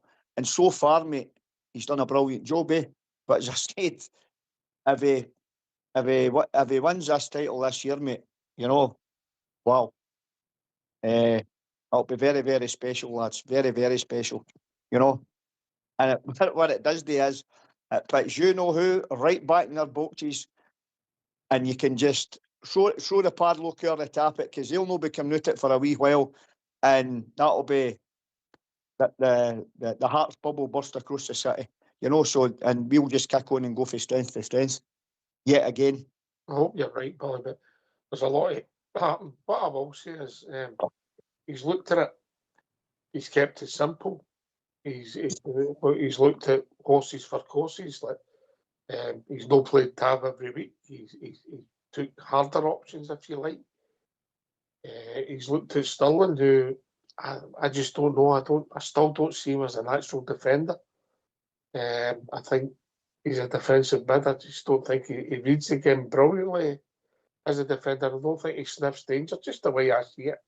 And I don't think he's the best in the air. But I think in defensive mid, he's got other qualities. Whether he's the answer going forward, I'm not saying that.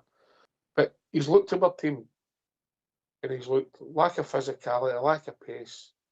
He's tried to look at it. He's tried to alter it, change it, horses for courses. Obviously, you need to win. That helps everything, momentum, confidence, and everything. Southside. But first thing he's done when he can, he's brought in 4 guys that's got physicality and a lot of pace about them, mate. Well, Olsen's shown that he's got pace at times, isn't he? He's no lightning fast, but you can see him improving slightly in every game. But the other 3 are definitely athletic, mate. Olsen also athletic, 6'2", mate. 6'2", the winger. You know, I think that's louder up right enough. I think there's merit to come for Scove Olsen once he's really up to fitness, and whether he does that before the end of the season. You think with 11 games left, he should be able to improve his fitness by quite a bit. he's no been running about taking men on like I thought he might be good by a couple of players, but his delivery's been good. But yesterday, if he'd get took off at half time, I don't think many people in the stadium would have been surprised, you know. But at the end of the day, he stays on, he gets an assist, which puts us 3-2 in the lead. Sterling, I've told you, I'm not having this midfielding carry on. I think he's good at full back. I think he's got a presence there. He's got a physical attribute. He was up and down yesterday.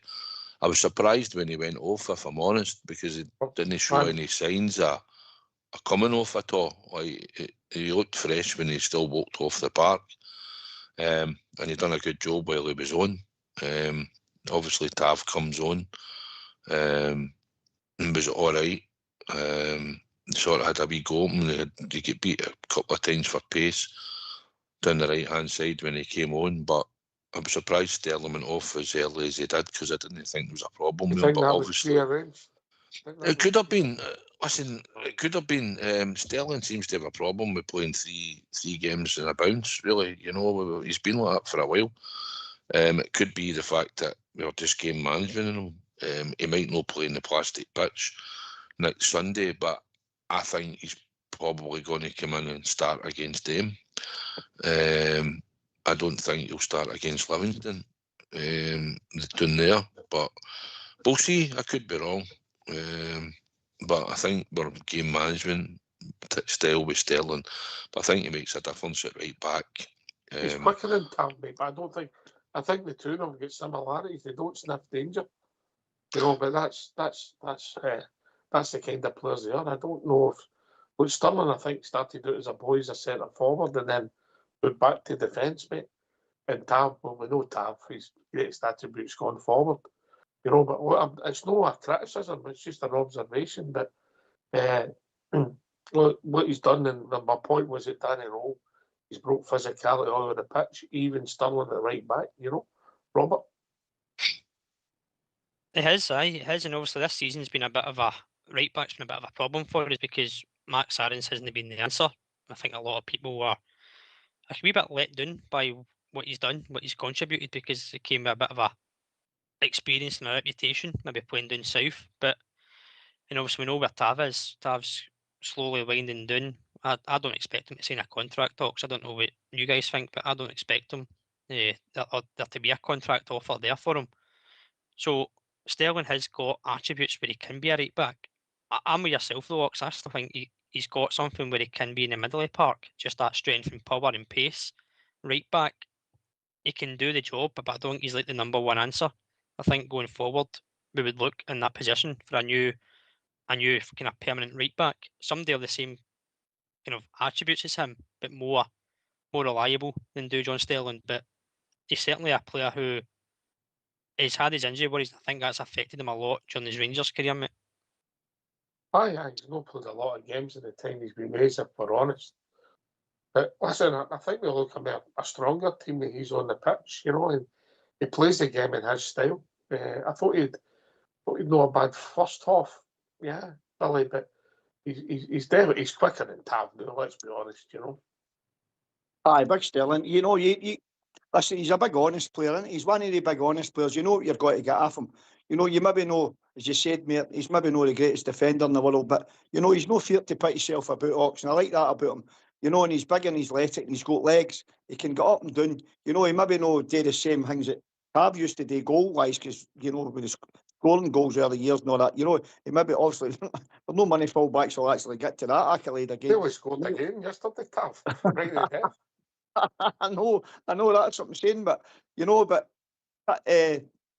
Sterling, like, you know, you get what you say with Sterling, with Ox, like, you know, I like the big laddie there. I think that's his position, to be honest with you. Tend to disagree with you there, mate. I think he'll learn that position if he gets a good run in the team. I think that's where we'll play him, because he's not got to get down that right-hand side.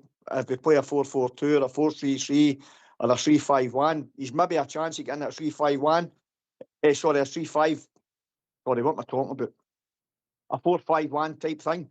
If he's want to play wide on the right on the touchline yonder, he's maybe got a chance of playing in the midfield then. But I can't see him playing in the midfield with a 4-4-2 Ox. Listen, mate, you were talking about danger there, right? And I need to go, mate. But I'll tell you what danger is. Did you all see the Royal Marine yesterday standing in the top of the Govan Stone when I've seen it on YouTube and that? Honestly, mate, watch it. The Royal Marine stoning, right? And he's got his Royal Marine berry on, mate. And he's standing with his mate, and his mate's got the abseil down for the main stand with the match ball. And the full stadium, right, is singing Simply the Best. And he goes into his pocket, mate, and he gets his camera phone out, and he actually videos it, standing on top of the Govan Stone, and he's stamped his foot to Simply the Best, and he's singing Simply the Best at the top of the Govan Stone, mate. I went like that. That is different class. So, mate, before I go, a massive shout out there to all the muckers, all the squaddies, all the military that went to Ibrox yesterday. I hope you all, every single one of you, enjoyed your day, because you're an absolute privilege, and you do your country. Oh, honestly, mate, I was so proud of you guys yesterday. It's incredible. But if you've got a wee chance, troops, watch that Royal Marine into the top of the Govan Stone. You'll get a wee chuckle to yourself. So you talk about being dangerous, mate, that's what you call danger. And he just was laughing away, mate. So anyway, I'm going to shoot a craw now, lads. Thanks for taking my call, troops, and I'll speak to you later on. And we're onwards and onwards and upwards to Sunday, lads. Okay, Cheers, brother, thanks, Roy. Ops. Cheers, brothers. brother. Cheers. Cheers, Billy. Cheers, Billy. Aye, it's aye. They seem to have a good day, and when the cameras panned around the crowd at the death, mate, and when the fourth goal went in, you seen all the uniforms. They seem to be enjoying it. And there was somebody else back at Ibrox yesterday. I don't know if it was his first time, but good to see him back in the director's box and looking well. John Bennett's house side. Aye, I never noticed he was there, but if he's back there, and good to see that his health's improved and he's back watching the Grammy. And I think Andrew Kavanagh was there yesterday as well. I think he'd come back over to watch the game as well. You've got to credit him as well for backing the manager. You know, he showed faith in Danny Rowe. He's obviously wanting to try and bring success straight away as quickly as he can as well to the club, and made an opportunity there to put more money in and try and get his better players to add to the squad and hopefully get us over the line. And he's back to manager and showed faith in Danny Rowe as well. So got to give him credit for acting the way he did in the January transfer window, and we could possibly be shelling out money for Scove Olsen because we have an option to buy as well. And also Cornelius has got an option to buy should we take that up at some point. Whether we can get him back for the run and fit as well would be interesting to find out. I don't know, I've not heard much. These ones that go to Ibrox don't seem to ask many questions. They just seem to go back down the same road with certain questions all the time to Danny Rule, but maybe asking how far away is he if he's coming back and stuff like that would help supporters understand if he's close to a return as well, Ox. Aye, and obviously Conor Barron. You know, and he's been out for what, 5 or 6 weeks now. Yeah. Aberdeen game, wasn't it? Right at the start of the year at Ibrox, wasn't it? You know, so obviously he'll start getting close as well. And it all add to the squad, which isn't a bad thing. You know, I don't think as we sit today, the 2 players coming back for injury are getting in the team, but that doesn't mean they'll not play a part, Robert, right? No, you're right, Ox, and it's probably a good time when you're out injured to come back around about between now and March, April for that kind of running, because it will be a whole team effort and you want every player available. Every player wants to be part of it, especially if it is looking to be a successful one. They want to be on the pitch, they want to be part of the celebrations. I know they'll be part of it if they're injured as well, but they want to feel like they're contributing on the pitch as well as from the stands when they're injured. So the feel-good factor spreads around to players, and I think they'll be eager to get back and play. But Danny Rule showed that he's been sensible with players coming back from injury, managing their time. But again, it will be good because then when you get to the nitty-gritty, the last few games, you've got a whole squad available compared to maybe previous seasons when we've been really scraping the barrel for players at times. But it shows you where things are done in management, where before we were playing players taking the risk of maybe getting a knock to be out for a longer period of time, whereas now there's sensibility in the approach. Sterling's a prime example. Plays an hour here, plays 75 there, maybe plays a full game, and then he's out for maybe 1 or 2 games. It's sensible management as well, so you've got to give the manager credit for that, for getting the players back in shape when they're required. Well, the manager's doing a lot right. You know, we critiqued them after Wednesday night Southside, and we think, in my opinion, you go to subs rank. You know, but listen, that's hindsight. If somebody stops that crosser, Butland punches it away and they don't score the goal, you say, well, he's got it spot on. Difficult night, we won 1-0. Who cares? But you get it a lot right, and we look a bit fitter. We're obviously younger, and we've got more assets. If you're Andrew Kavanagh, mate, and you've got all these young assets in your team who are going to be worth money, either stay with us and be successful and bring us money that way, or if people move on, because you get an offer you can't refuse, all of a sudden we'll get assets. If I say to you in August, what did we have? Nico Raskin, that'd be it. When it's September, Nico Raskin, that'd be about it. Aye, probably. Obviously, aye, when you're talking about that time, obviously Gasman comes in and Mara came in, and obviously we working with Danny Rowe when he came in, worked with him before, and they said he was about a £20 million player, and we've had a bid for him, although probably we could get more in time. But we've got assets there, but I keep saying I'm not interested in selling many players. I want them to come, be successful at our club, win things, bring success to us, and should a money move come in for them and they feel like they want to move on after a period of time, then great. Let them go if that's the case and we get decent return. It's something we've all said as a support on here for a long time as fans, that we didn't have any assets, we don't do the right thing at times and cash in, and certain players, we've let players walk out the door for nothing.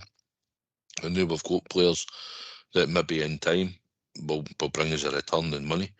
But first of all, I want to bring success to your football club.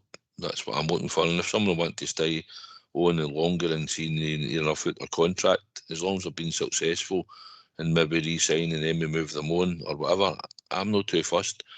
I want them first and foremost to be successful at Glasgow Rangers Football Club, and stay for as long as they can and feel like it and enjoy being here and being successful and winning.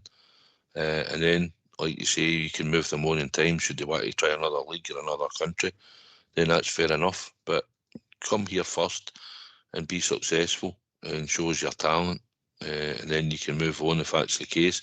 So I think we'll move 1 or 2 on in the summer. There's a few players in that squad that aren't getting regular game time and they'll no doubt leave the club. But the 4 players we've brought in at the moment look like they have decent pedigree. They look like they could do a turn for our football club box. And I like Nadiri, I like the way he moves, I like his movement up front. I think in time he'll score a lot of goals for us. And Chamiti, I think unless we get a decent offer, hopefully he'll grow and start scoring more regular, getting into scoring positions, and maybe shows the type of player that was shelled a lot of money out on him, and hopefully he'll start to give us a return. So aye, it's promising. We've got a good squad there and a young squad, but we want to be successful with these players, and I'm sure they want to be successful, win things early. So there'll be many of them in that squad that have won many things in their career at the moment. So we need to hope that while they're at Glasgow Rangers, we'll give them medals, then they'll get a return, and we'll get a return off them once they move on. Listen, mate, see if Chamiti throws in another 7 before the end of the season, mate. You've got another asset in your hand. Robert? Well, that's it, mate. If you've got a striker, for example, as you're saying, Chamiti, if he's scoring goals and we're going to win the league, then they become an asset because we're in control. We can say he could be a top goal scorer, he's a league winner, next season he's a Champions League player. So the value goes up in every single player. But as Southside said, I'm the same. I want players that are here to contribute to success first. And if the time comes, or when the time comes to move them on, fine. So be it, that's football. That's the way it works. But get the taste of success here first. Contribute. It's a young squad that they could go on and have a longevity, successful career at Rangers, as long as we keep winning and keep getting trophies, they'll enjoy their football. And then when the time comes, the time does come. But the assets mount over time. And I think that's one thing we can say about this squad now is you don't have to do a rebuild in the summer. We know the defence needs worked on because of loan players and contract situations, but you're not having to do the big overhauls again. So slowly over time, the windows won't become a big rebuild. It's just adding strength and depth in some positions depending on who's in the building, who's injured, whatever.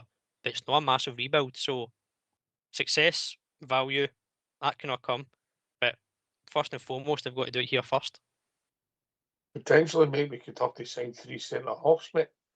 If they can nail us, need Giga, then they sort of. Aye, and the right back with Tav, and you've got a left back, so you've only got Sterling, Fernandez, and Romans. Aye. You've only got 3 players in your defence, so we Aye. know where the money's going to be spent in the summer.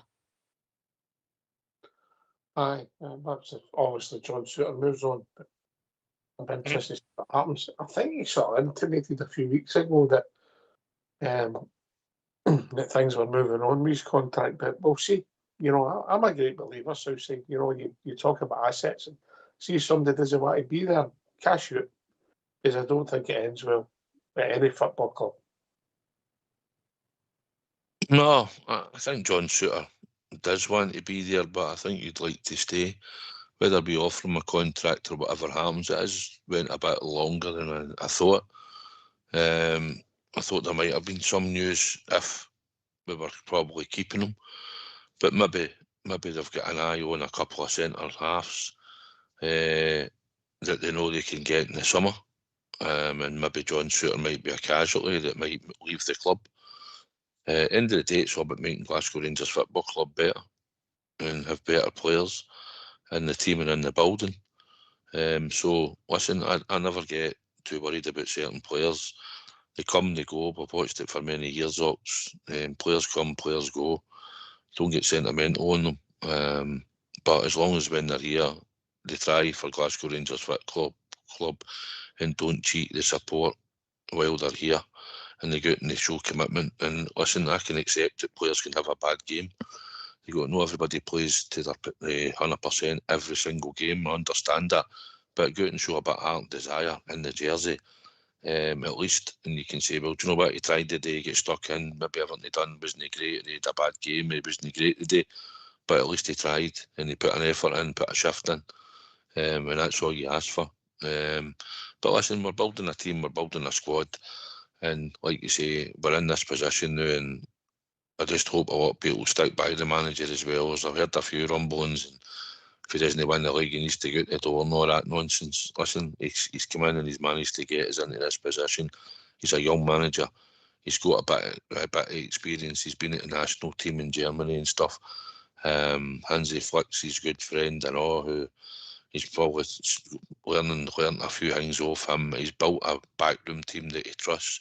And listen, it's no all Danny Rowe. The backroom team at Rangers have got to take credit as well. The set-piece coaches come in and made a big difference to the team, and also the other coaches that are there that he's put together, and also he promoted Stevie Smith for the B team up into his coaching staff. So as much as we sing Danny Rowe's name, it's also done to the guys in the back room that work with the players on a daily basis that are helping Danny Rowe achieve what the players are achieving. And like you say, he's made a lot of players a bit better. Some are playing pretty well for him. Where they hadn't been, they'd been a bit lost at the start of the season, a bit disillusioned probably. But he's managed to forge that team spirit and a family spirit together back into the squad. And hopefully the players will respond. It's down to the players to get the results on a weekly basis now. It's down to them. The coaching staff can set them up tactically and what he wants for them. But it's down to these players, and these players need to want to win and have this desire to get this across the line. And make sure that when they get in that part for the next 11 games in the league, that they don't leave anything else out there. And we've also got a couple of cup ties to negotiate. But at the moment, it's the league's the most important. Cups are bonuses. The league's the most important. And these players need to make sure that they can take the pressure, take the heat when it's coming, and deliver for us as a support and ourselves in the football club. Aye, yeah, listen, we're going to need also a bit of luck. You know, that comes into it, you know, deflection, you know, a mad own goal. That's the nature of the game, Robert. So we just need luck at the right time, mate. Yeah. We do, aye, to go in our favour, mate, not to go against us. I know there's, as I said, there's a lot of fit bursts that will be played. There will be twists, there will be turns. And some of it might be luck, where, as you say, you get a lucky deflection that goes in and it's a match winner. You take it all day long. But where we're at, the run we're on, aye, there's been bumps in the road, but the reaction has been good. It's been positive. The players are looking stronger together. We're grinding out results, even if they're not playing well. But I think yesterday's performance and yesterday's result will be a massive momentum swing in our favour. And as I said earlier, the pressure on us to go and capitalise yet again, but the pressure on Hearts as well, that somebody is at their back door and it's us. So there will be many twists and turns, mate. And as you say, if luck's on our side, we'll take it all day long. But it's going to be interesting, that's for sure. Yeah. Well, getting close to we're getting close to that time of the evening. I just want to comment on the support yesterday, Southside. You know, it's if you think back to, again, we'll go back to Russell Martin. He was fearful that the connection had went, you know, but this guy roll again, but along with the players. It was like two different places, wasn't it? October to now.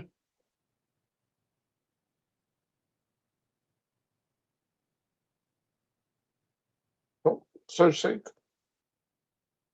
Aye. Ibrox can be an important place for the players to play in, and when the support's behind them as it was yesterday, it's powerful. And I know sometimes we get agitated as a support. When we went off yesterday at 2 each, but there wasn't any much booing at all around the stadium at any point.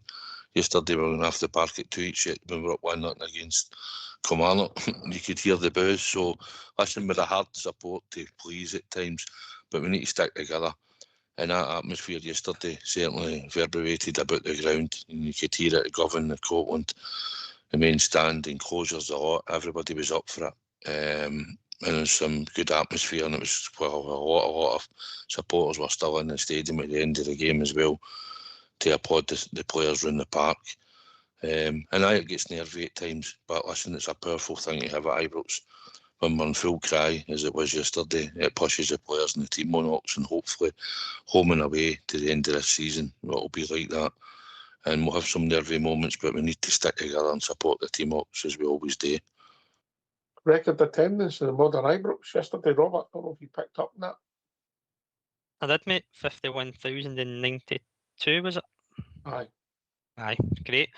The atmosphere was tremendous from the first to last, as Southside said. The fans play an important role. They're not called the 12th man for nothing, but they've got to keep the same voice, the same enthusiasm, the same drive over these next 11 games, whether at home or away, because it's a real powerful thing, as Southside said. Gives us the boost, but it can also give the opposition some nerves as well.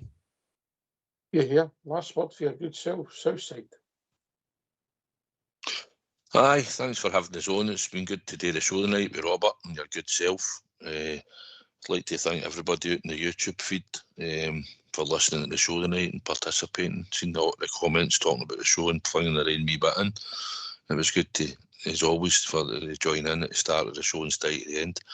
And thank everybody else that's listened in on Facebook and whatever else, MixLR. Listen, it's all about week to week now. We're not really worried about any midweek games at the moment. So we've got a rest to Sunday. Hopefully the players will come out firing on all cylinders. We can have a look at what Hearts do on the Saturday. But at the end of the day, it's what we do. And as long as we keep winning and we can win every single league game and keep this run going, then we'll be champions. So look forward to Livingston. One of the stupid parts, but we need to get the job done up. So hopefully it'll be another Rangers victory on Sunday.